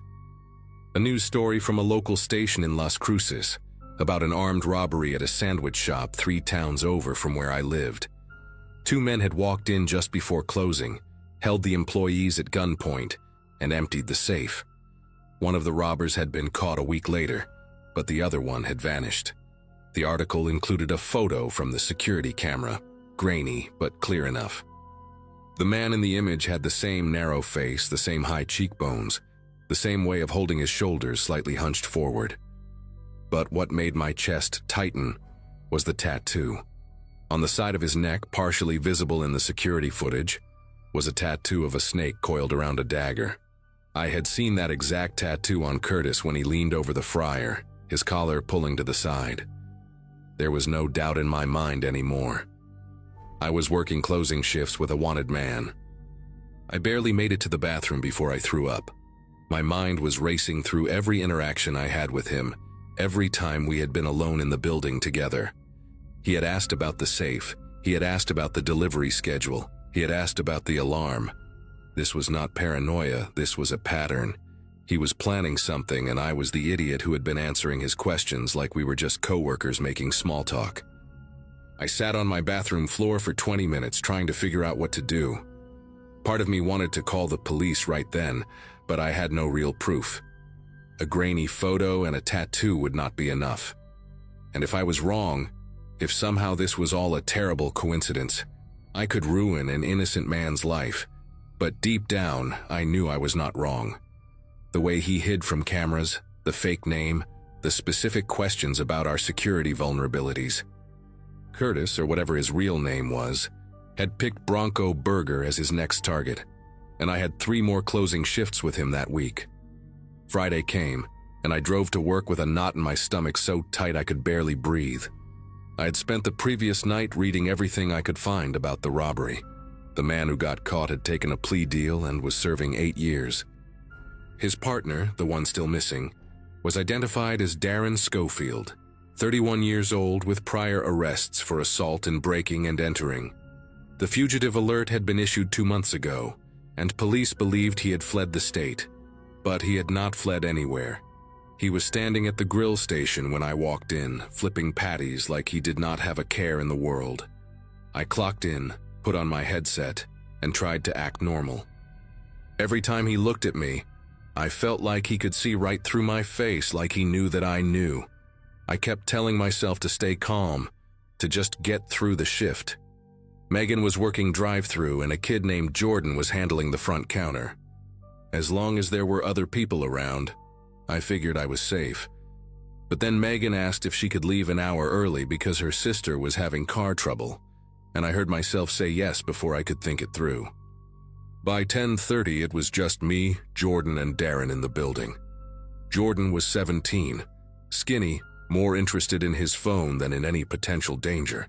He had no idea what was happening. I positioned myself near the front counter, close to the panic button we had installed under the register, after a string of robberies hit fast food joints across the city a few years back. I watched Darren from the corner of my eye as he wiped down tables in the dining area. He kept glancing at the clock on the wall, and every glance made my pulse spike higher. At 10:45, he walked toward the back of the restaurant, toward the manager's office where the safe was kept. I called out and asked where he was going. He turned around with this easy smile and said he was just grabbing more napkins from storage. But the napkin boxes were in the opposite direction, near the walk-in freezer. He knew that. I knew that. And in that moment, we both knew that the other one was lying. I made a decision right there. I told Jordan to take his break early, to go sit in his car for 15 minutes and call his girlfriend or whatever he wanted to do. The kid did not argue. He grabbed his phone and walked out the front door without a second thought. As soon as he was gone, I turned to Darren and told him we needed to talk. He stopped walking and faced me, his expression shifting from that fake casual smile to something harder, something colder. I told him I knew who he was. I told him I had seen the article about Las Cruces, and I had seen the fugitive alert with his real face on it. For a long second, neither of us moved. Then he took a step toward me, and I took a step back, my hand sliding under the counter toward the panic button. I told him that if he took one more step, I would press the button and the police would be here in 4 minutes. He stopped. His jaw tightened, and I could see the calculation happening behind his eyes, weighing his options, figuring out if he could reach me before I reached the button. I kept talking, kept my voice steady even though my heart was slamming against my ribs. I told him he could walk out the back door right now and disappear, and I would not press anything until he had a 5-minute head start. I did not want to be a hero. I just wanted to survive the night. He stared at me for what felt like an hour but was probably only 10 seconds. Then he laughed, this low, hollow sound that had no humor in it, and shook his head. He called me smart, said most people would have just kept their mouths shut and hoped for the best. Then he turned around, walked through the kitchen and pushed open the back door. The alarm went off, that high-pitched screech filling the empty restaurant, and I watched him disappear into the darkness of the parking lot behind the building. I waited until I could not see him anymore. Then I pressed the panic button anyway. The police showed up 11 minutes later and I told them everything. They put out an alert, searched the area, but Darren Schofield was gone. A detective told me I had done the right thing, that confronting him directly was dangerous but probably saved my life, and Jordan's too. I quit Bronco Burger 2 weeks later. I could not stand being in that building anymore, jumping every time the back door opened, flinching every time a new hire walked in. They caught Darren 4 months later in a motel outside of Tucson, trying to pull the same routine at a gas station. I read about it online and felt this strange mix of relief and lingering dread. Sometimes I still think about that moment when we stood there staring at each other, both of us knowing the truth. I got lucky that night. He decided I was not worth the risk, but I will never forget the look in his eyes when he was deciding, that cold, empty calculation, like he was measuring whether my life was worth more than his freedom. I hope I never see a look like that again.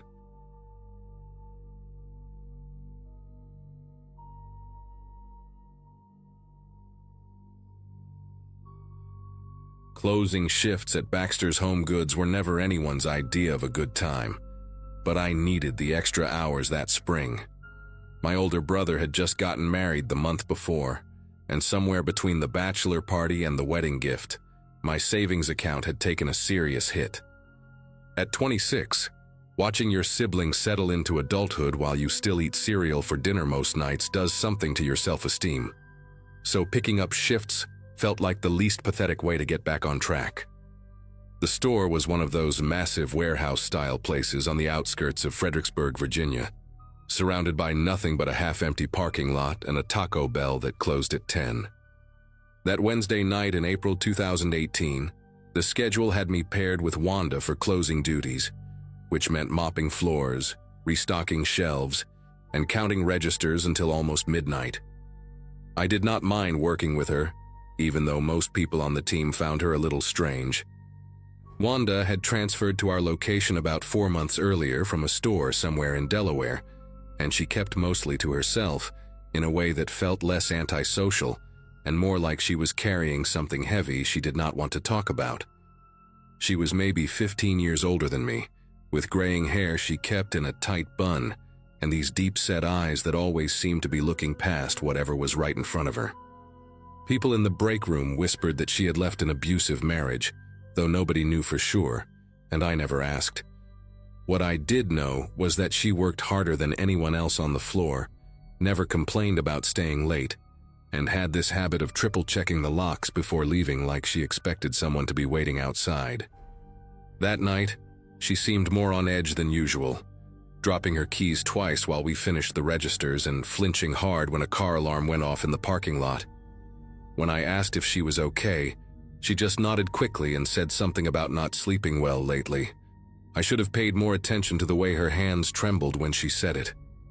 We finished closing around 11:45, and I walked Wanda out to her car like I always did.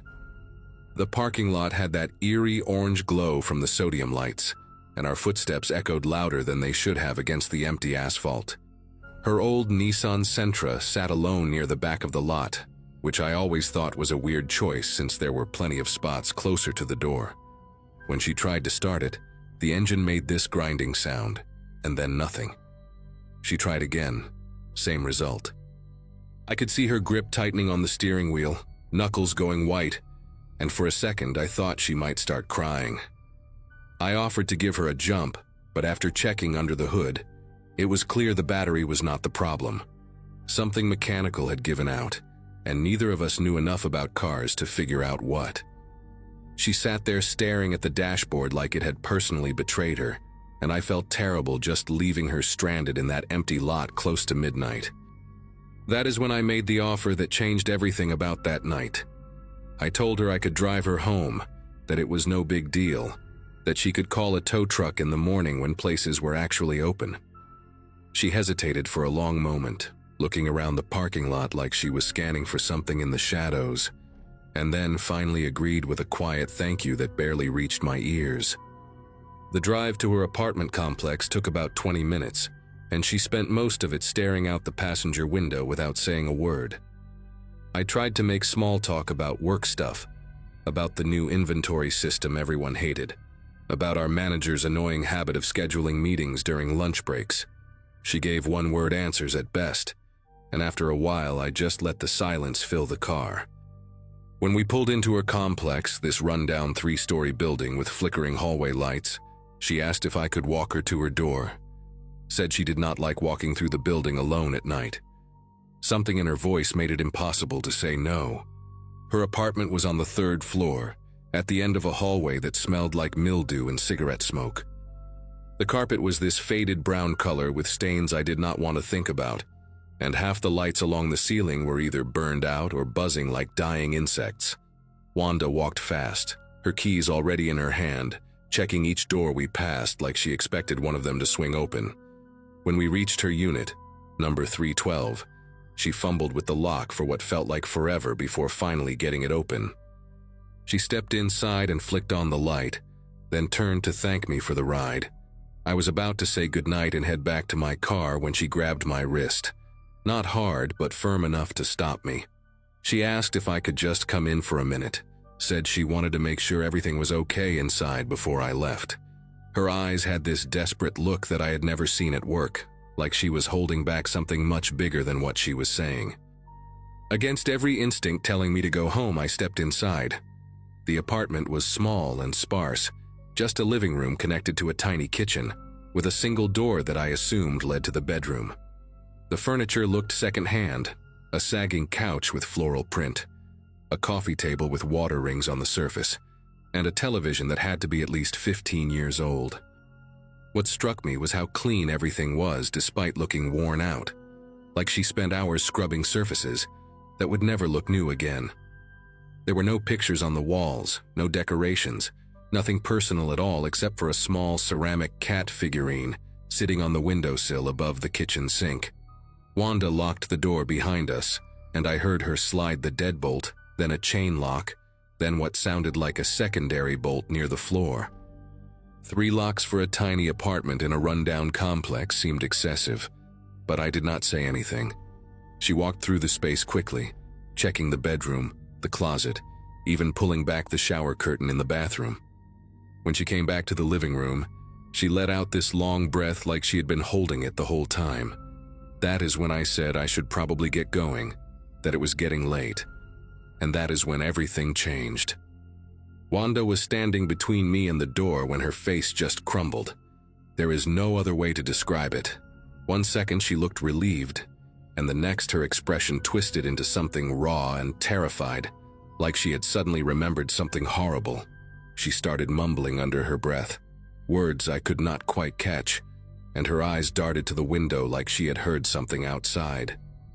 I asked her what was wrong, and she grabbed both my arms with a strength that surprised me, her fingernails digging into my skin through my jacket.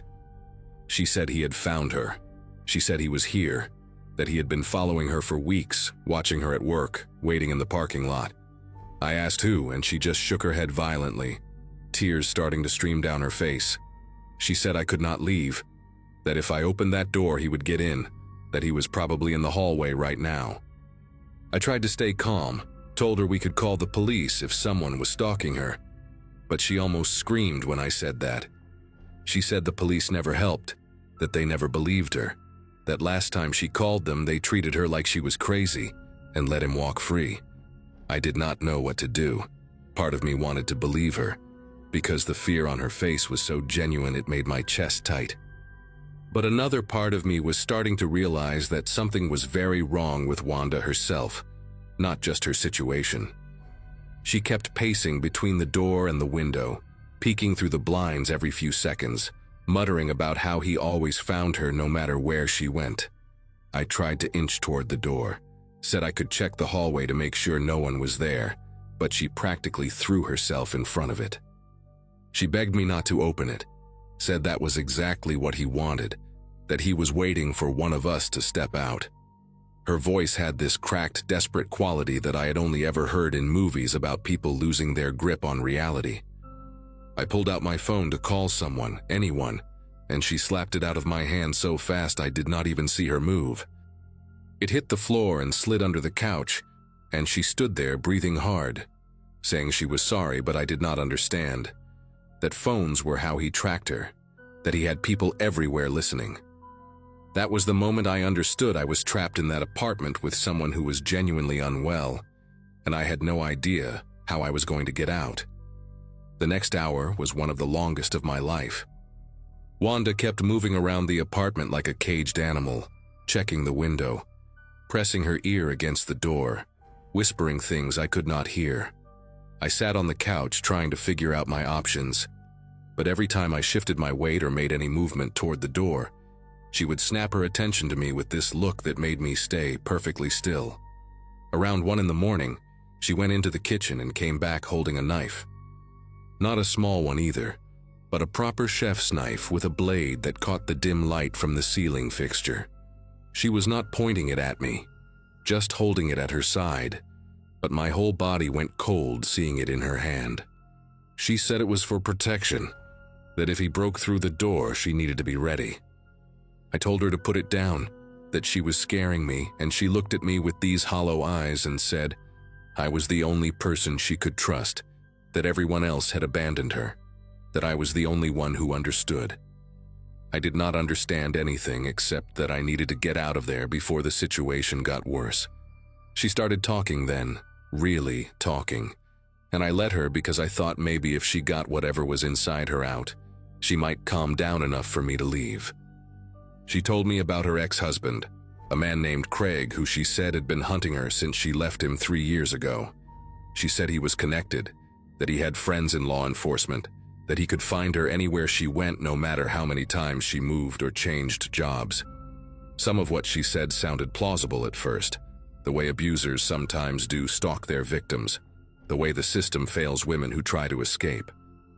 But then she started saying things that made less sense, like how Craig could hear through walls, how he had put something in her food once that let him track her heartbeat, how he had hired people at every job she ever worked to report back on her movements. She said the car breaking down was not an accident, that he had done something to it, that he wanted her stranded and vulnerable. Every few minutes she would stop mid-sentence and hold up her hand for silence, convinced she had heard footsteps in the hall or breathing outside the window. Each time there was nothing but the hum of the refrigerator and the distant sound of traffic. By 3 in the morning, I had been in that apartment for nearly 4 hours. My legs were cramping from sitting in the same position, afraid to move too much, and my eyes burned from exhaustion and the effort of staying alert. Wanda had finally stopped pacing and sat down in a chair facing the door, the knife resting across her lap like some kind of guardian talisman. She kept talking, but her words were getting slower, slurring together in ways that made it hard to follow. She would trail off in the middle of sentences, stare at nothing for minutes at a time, then suddenly jerk back to alertness and repeat something she had already said twice before. I realized she probably had not slept in days, maybe longer, and the exhaustion was finally starting to win against whatever adrenaline had been keeping her going. I stayed quiet, kept my breathing steady, and watched her eyelids grow heavier. Every time her chin would dip toward her chest, my heart would pound with the possibility of escape, and every time she would snap back awake and look around the room with wild confusion. But the intervals between those moments started getting longer, her head staying down for 30 seconds, then a minute, then longer still. I do not know exactly what time it was when I finally moved, maybe close to 4 in the morning. Wanda had gone completely still in the chair, her breathing deep and rhythmic, the knife still in her lap, but her grip on it loose. I sat there for what felt like an eternity, watching her chest rise and fall, terrified that any sound would bring her back. When I finally stood up, my knees almost buckled from being locked in place so long, and I had to bite the inside of my cheek to keep from making a noise. I moved toward the door one slow step at a time, avoiding the spots on the floor where I remembered the wood had creaked earlier. The deadbolt made a soft click when I turned it, and I held my breath so hard my chest ached. The chain lock was harder, my fingers clumsy and sweating, but I managed to slide it free without the metal rattling. I did not look back at her. I just opened the door as slowly as I could, slipped through the gap sideways, and eased it shut behind me. Then I walked down that dark hallway faster than I have ever walked anywhere in my life, took the stairs 2 at a time, and did not stop until I was in my car with the doors locked and the engine running. I drove straight home and sat in my parking lot until the sun came up, too wired to sleep, too shaken to do anything but replay the whole night in my head. When the store opened that morning, I called my manager and told him everything. He got quiet for a long moment, then said he would handle it. Turns out Wanda had a history that none of us knew about, episodes like this that had happened at her previous job before the transfer. The company had some kind of agreement with her, accommodations or something, But clearly whatever support system she had was not working anymore. She never came back to work after that night. I heard through another coworker a few weeks later that her family had come to get her, that she was getting help somewhere. But I never got details, and I did not ask for them. Part of me felt guilty for running, for not calling someone to check on her, for just saving myself and leaving her alone in that apartment. But another part of me knew that staying could have ended in a way I do not want to think about. That the knife in her lap was real even if the man in the hallway was not. I still think about Wanda sometimes, especially on nights when I have to close alone or walk through an empty parking lot after dark. I think about how fear can break a person so completely that they become the thing others need to fear. I think about how close I came to being in the wrong place at the wrong moment, when her mind finally snapped all the way. It took me months to stop checking my rearview mirror on the drive home from work, to stop flinching when someone grabbed my arm unexpectedly. I never found out what really happened to her, whether the ex-husband was real or just another part of the delusion, whether she ever got better, or if that night was just one stop on a longer fall. What I do know is that I got lucky. I got to walk out of that apartment, get in my car, and drive away from the worst night of my life. Not everyone gets that chance, and I have never forgotten it.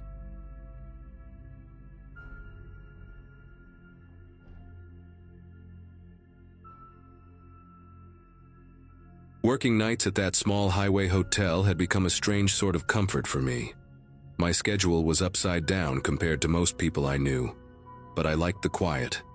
The building sat beside a long stretch of road where trucks hummed past like slow waves, and most nights were uneventful enough that I brought a thermos and a crossword book just to stay awake. At the time, I was juggling online classes and paying off some bills, so the solitude actually worked in my favor. Guests rarely wandered in after midnight, and the handful already checked in usually kept to themselves, so I had hours of stillness where my thoughts were louder than the lobby TV playing reruns. My maintenance coworker, a guy named Caleb, had the opposite kind of presence. Always fidgeting, always pacing, always muttering little reminders to himself. During the day, he seemed harmless enough, but nights tended to stretch people thin, and he often looked like he hadn't fully stepped out of whatever dream he'd been having before his shift. That particular night started out ordinary. I had just finished logging a late arrival and was wiping down the counter when I heard a heavy scraping sound coming from the east hallway, the one lined with vending machines and utility closets. At first, I figured a guest was dragging their suitcase, but the noise kept going, long and uneven, like something wooden being pulled over tile. When I stepped closer, I saw Caleb at the far end of the hallway, bracing his shoulder against a lobby armchair and pushing it toward the wall as if he needed it in a specific spot. The thing that threw me off was the angle. It was wedged halfway between two doors, facing nothing, like he was arranging a stage set, only he understood. He didn't acknowledge me, not even with a nod, and that was unusual because he normally rambled about whatever task he was on. As he straightened the chair, he tilted his head slightly, murmuring to the empty space beside him. I couldn't make out his words, but the rhythm of them felt too deliberate to be random self-talk. For a moment, I wondered if he had Bluetooth earbuds in, but his ears were bare. I tried approaching in a casual way, just to check if everything was okay, but before I'd even finished asking, he jerked around like I had shouted in his ear. His eyes darted past me, scanning the hallway and the ceiling as though he expected someone to step out. "They're here, aren't they?" he asked, voice low and uneven. I honestly thought he was joking, some weird attempt at humor, until he glanced at the wall panels with this jittery suspicion that made my pulse pick up.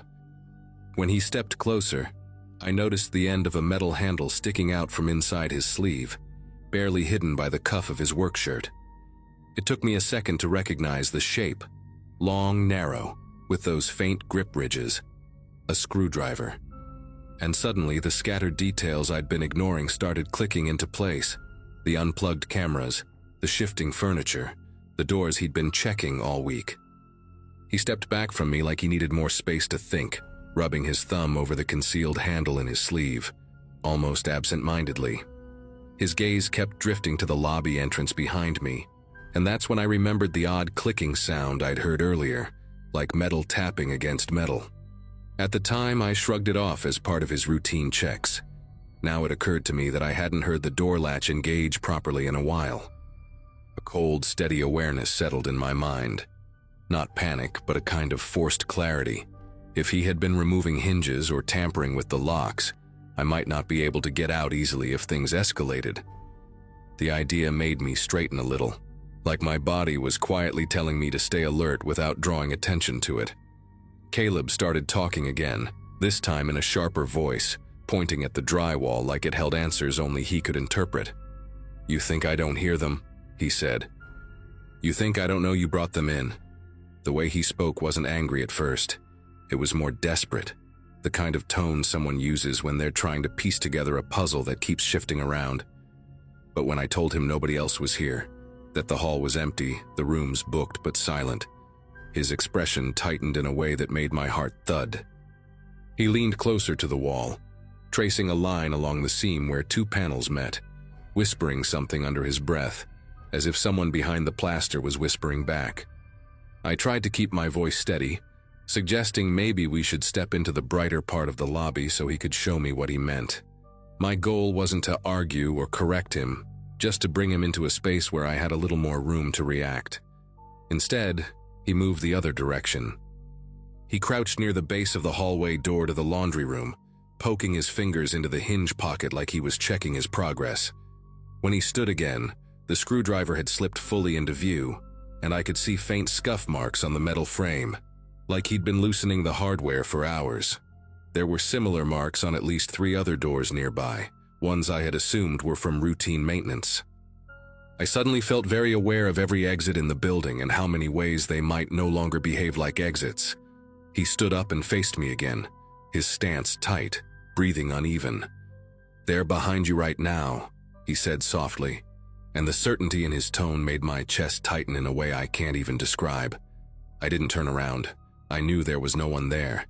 Instead, I kept my hands visible and open at my sides, slowly stepping backward toward the front desk. The hall lights buzzed overhead, flickering the way they sometimes did when the wiring acted up. But in that moment, every flicker felt intentional. Caleb's attention snapped back and forth between me and the empty space above my shoulder, and the intensity in his eyes made it clear that if he believed I was part of whatever he thought was happening, he wouldn't hesitate to act on it. Reaching the lobby felt like crossing into different air, even though nothing had actually changed. The front desk light cast a wider glow, and the windows at least gave me a sense of space, even if the highway outside was empty. I kept my voice calm, telling him we could call the manager together if he thought someone had been sneaking around. The suggestion set him off again. He shook his head quickly, muttering about how a call would alert them. He started pacing between the coffee station and the hallway entrance, gripping the screwdriver in a way he probably didn't even realize. For a moment, I wondered if I should dash out the front door, but the memory of those metal clicks stopped me. If he had really messed with the hinges, yanking on the door might just make him panic further. And panic wasn't something I could afford from him. Instead, I asked if he wanted to check the boiler room with me, pretending I'd heard something strange earlier. It wasn't a brilliant plan, but I needed him to move away from the lobby exit. His steps slowed, and he looked at me like he was trying to decode whether I was lying. The silence stretched long enough that the hum of the vending machine sounded unnaturally loud.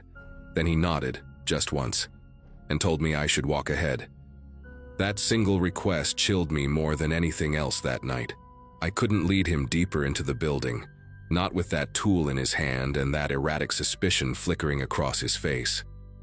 So I pointed to the fire panel on the wall and lied, saying the boiler room key wasn't on the ring. It had been moved to the office safe. I told him he could check himself if he didn't believe me. The office door was beside the desk, and as soon as he turned toward it, his focus tunneled in on the keypad like it held the final proof he needed.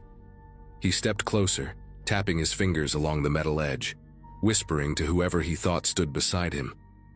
I took that moment, just a few seconds where his back angled away, and slipped to the lobby door. I pressed the push bar slowly, expecting resistance, but it gave way with a soft click I hadn't heard in days. Maybe he hadn't gotten to that hinge yet. Maybe luck finally decided to cooperate. Either way, I stepped through, letting the door rest against its frame without letting it slam. I didn't run until I reached the far end of the parking lot, where the glow of the sign lit the pavement like a pale spotlight. The police arrived faster than I expected after I called from my car, and they handled things in a way that made me realize how close the situation had been to spiraling into something worse. They found several door hinges loosened, a handful of lock plates removed, and 2 unplugged cameras tucked neatly into a cart he'd been pushing earlier. Caleb didn't resist when they approached him. He just kept staring at the walls as if someone was about to step out from them. I never got a clear explanation about what he believed was happening, and maybe he never had one himself. The building eventually got new staff and updated security, and I found a different job not long after. Even now, though, whenever I walk past a door with a hinge slightly out of place or hear the scrape of furniture on tile, a part of me remembers how easily a familiar space can shift into something dangerous without anyone noticing until it's almost too late.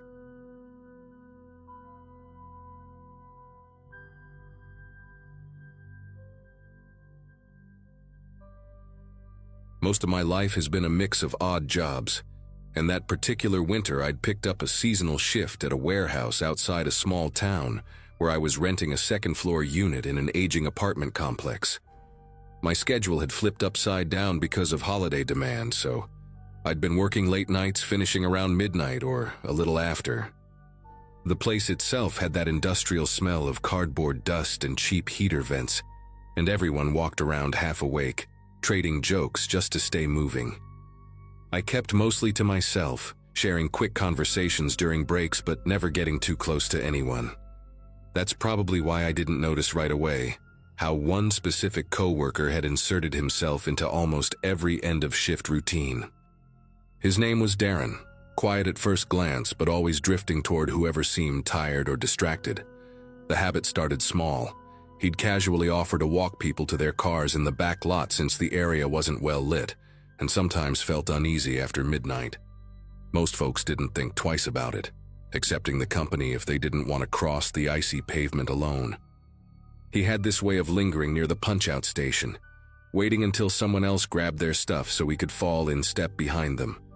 One night, while we were putting pallets away, he started asking questions that felt oddly specific for such a casual chat. He asked another coworker, a guy named Travis, how far he lived from the highway, then asked if he lived alone or with roommates. The question sounded almost like he was preparing a survey, but without any normal reason behind it.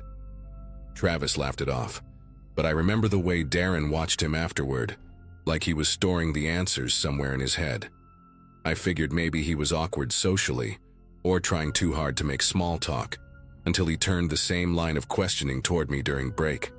He asked which direction I drove home, then asked if my building had underground parking or street parking. He went further than that, asking whether my neighbors were home often, and if people tended to leave their lights on late.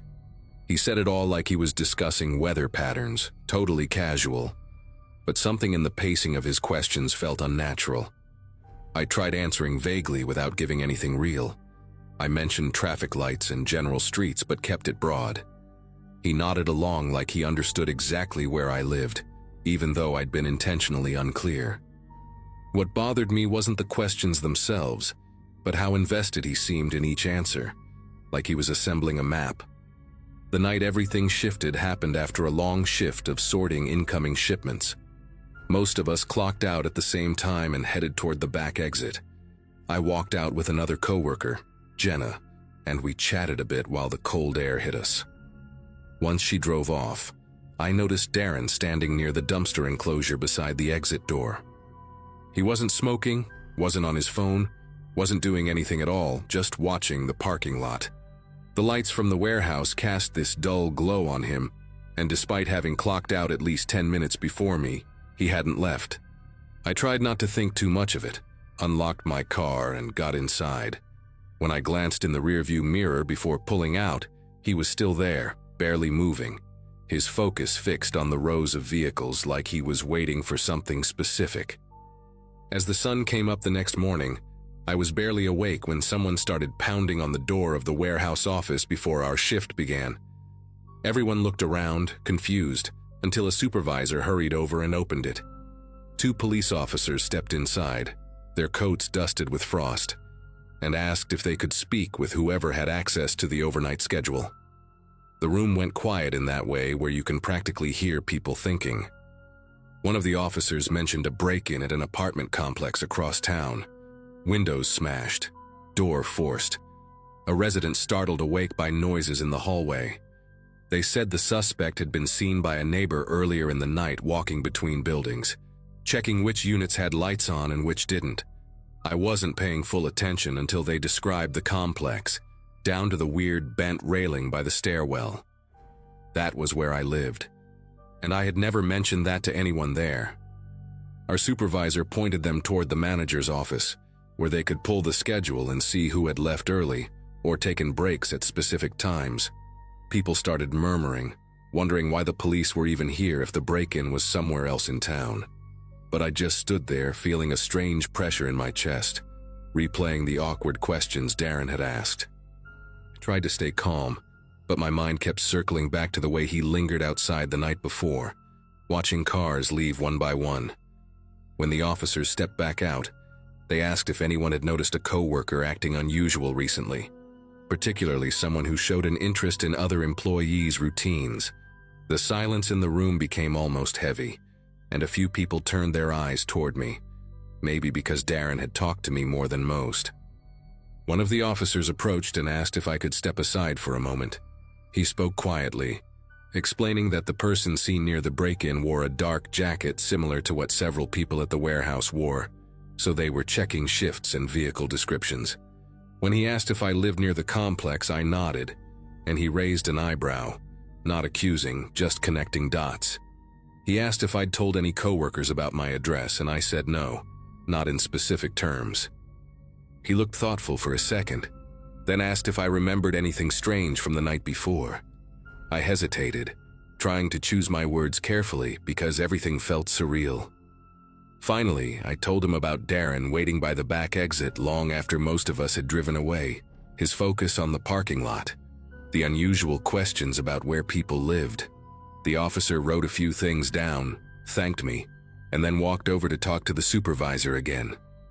The rest of us gathered for the shift huddle, but nobody was paying attention to the usual safety reminders.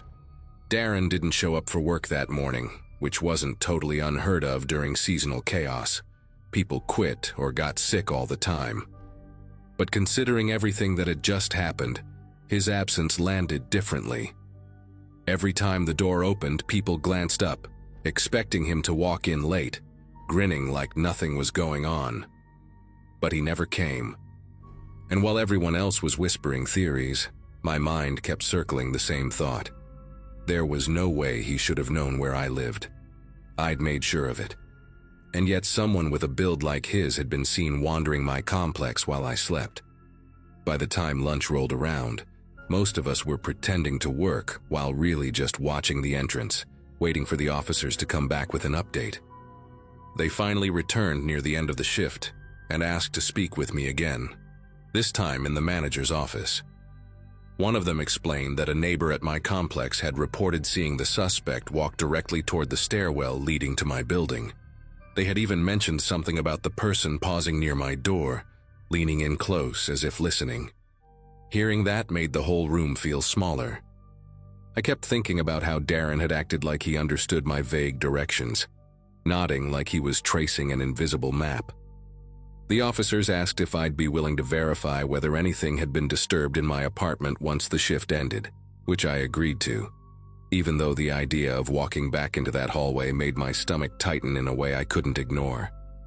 When I returned to the complex with the officers following behind me, everything looked deceptively normal. Snow had piled up along the walkway, untouched except for the maintenance guy's footprints. My door was locked, just like I'd left it, and nothing seemed moved inside. But the officers pointed out something I hadn't noticed. Faint marks on the frame where someone had tried to pry it open. Shallow but distinct, I couldn't understand why anyone would target my unit specifically. My place wasn't valuable, and I'd given no one a reason to think otherwise. One officer checked the stairwell while another took a few photos. They asked again if any coworkers might hold a grudge or know where I lived. I kept thinking about Darren's quiet nods, his way of absorbing every answer people gave him. It didn't make sense, but at the same time it made too much sense to ignore. Over the next few days, work felt different. People were tense, watching each other in ways they hadn't before. Darren never came back. Not a call, not a text to the supervisor, nothing. His locker was still full of his stuff, including a notebook tucked behind a pair of gloves. Management handed it over to the police without opening it, but the rumor mill worked overtime. Some said it was full of maps and shift times. Others claimed it had addresses written in messy handwriting. Nobody knew for sure because the officers kept everything quiet. The only concrete thing we learned was that the break-in suspect matched Darren's height and gait almost exactly. That alone would have been unsettling, but knowing he'd singled me out with those questions made the whole situation sit wrong in my head. Weeks passed without any real updates, but the officers told me privately that whoever attempted the break-in hadn't been seen around the complex again. They suggested I change a few routines, stay aware, keep my lights on at night, and let them know if anything strange happened. I followed every piece of advice they gave. Darren was never arrested, never questioned. He had simply disappeared after that shift, leaving behind a trail of unease that none of us could shake. Eventually, the warehouse season ended, and everyone went their separate ways. But I still remember the quiet way he watched the parking lot that night, as if he were sorting people the same way we sorted boxes. I never found out what he wanted from me, or how far his plans went, but the break-in attempt stopped completely after he vanished. To this day, I don't know if that was supposed to be a warning or the end of something he hadn't finished.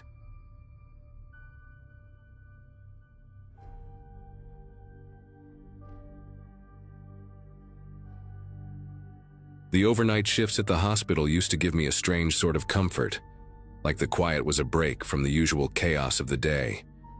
I'd been working in radiology for a few years by then, long enough to know every weird hum from the old MRI suite and the exact pattern the fluorescent lights made when they flickered.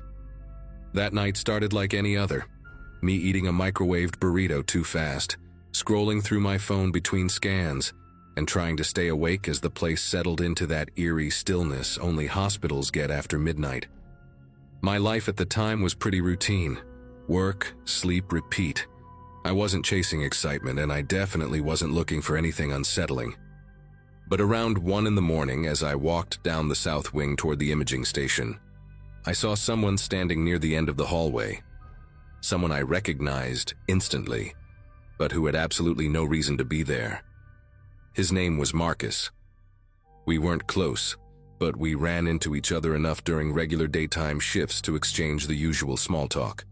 He worked on the orthopedic floor, 1 level below mine, and his schedule never overlapped with nights. The guy had this habit of leaning slightly to one side when he stood, like he was saving energy, or thinking about something far away. That part of him looked the same, but everything else felt wrong in a way I couldn't explain at first.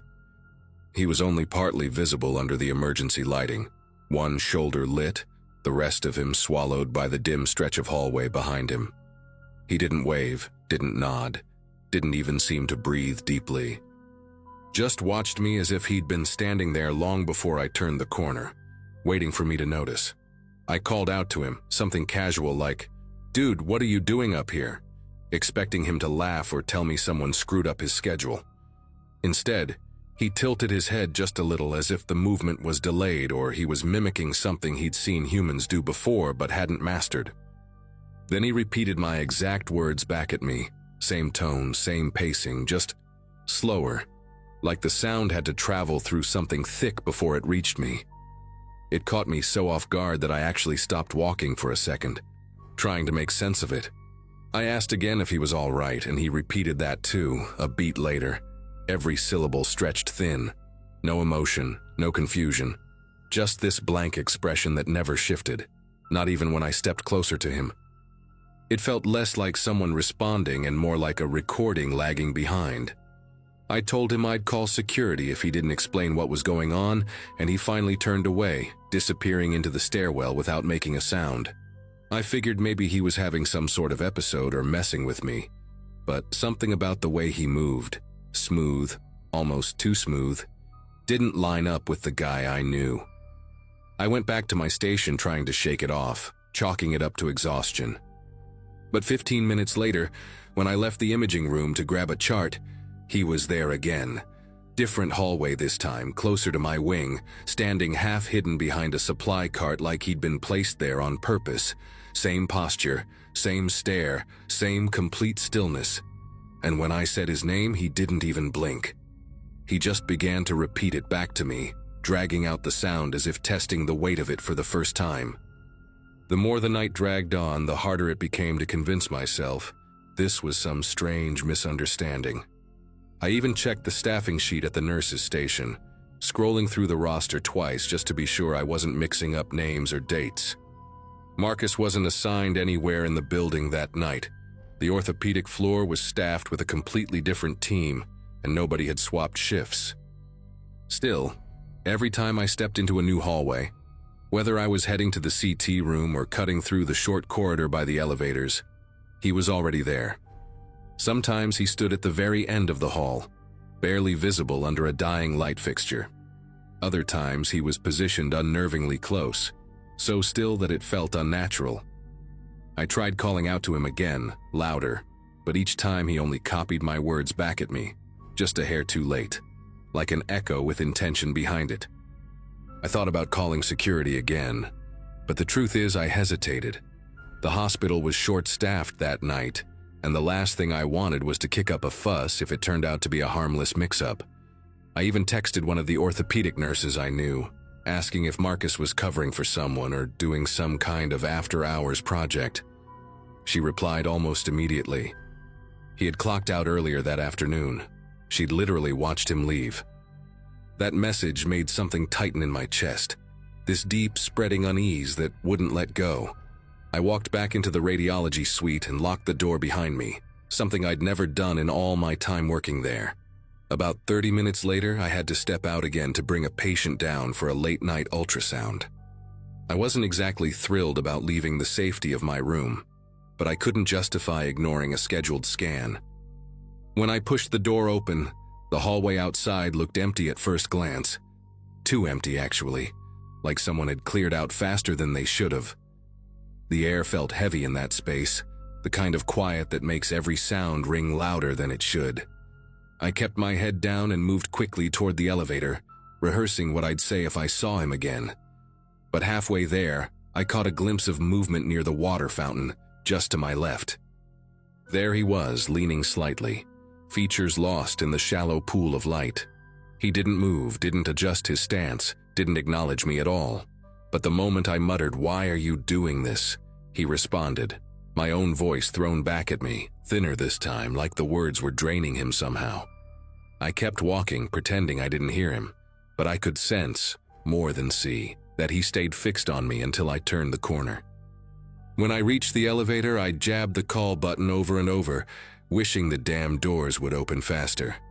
As I waited, I heard footsteps coming from the direction I'd just come, but they didn't sound right. They were too even, too perfectly spaced, like someone had practiced them. I refused to turn around until I absolutely had to, and when I finally glanced back, he had already reached the opposite end of the hall. Same posture, same unreadable expression, same silence. I stepped into the elevator the second the doors opened and practically slammed my palm on the button for the first floor, praying he wouldn't follow. When I reached the first floor, I forced myself to act normal for the patient's sake.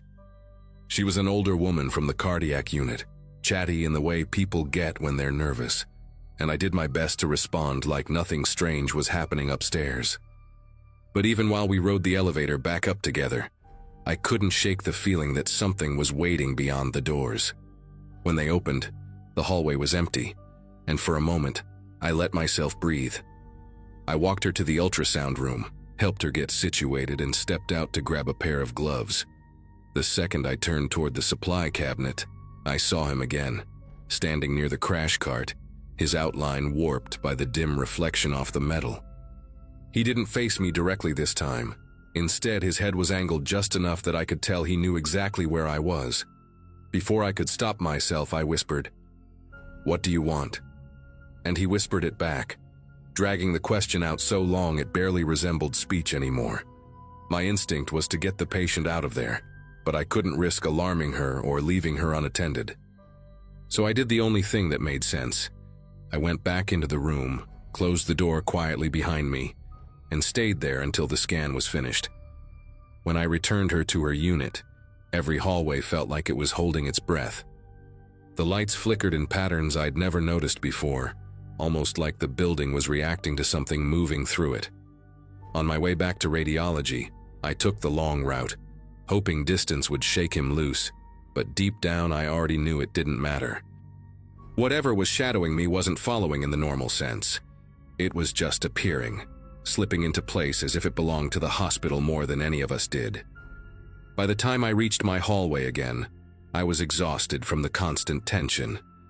And there he was for the 100th time, positioned exactly where the corridor curved, standing perfectly still as though he'd been carved out of the darkness.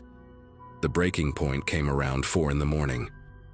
I'd barricaded myself inside the radiology suite with a rolling chair propped under the door handle.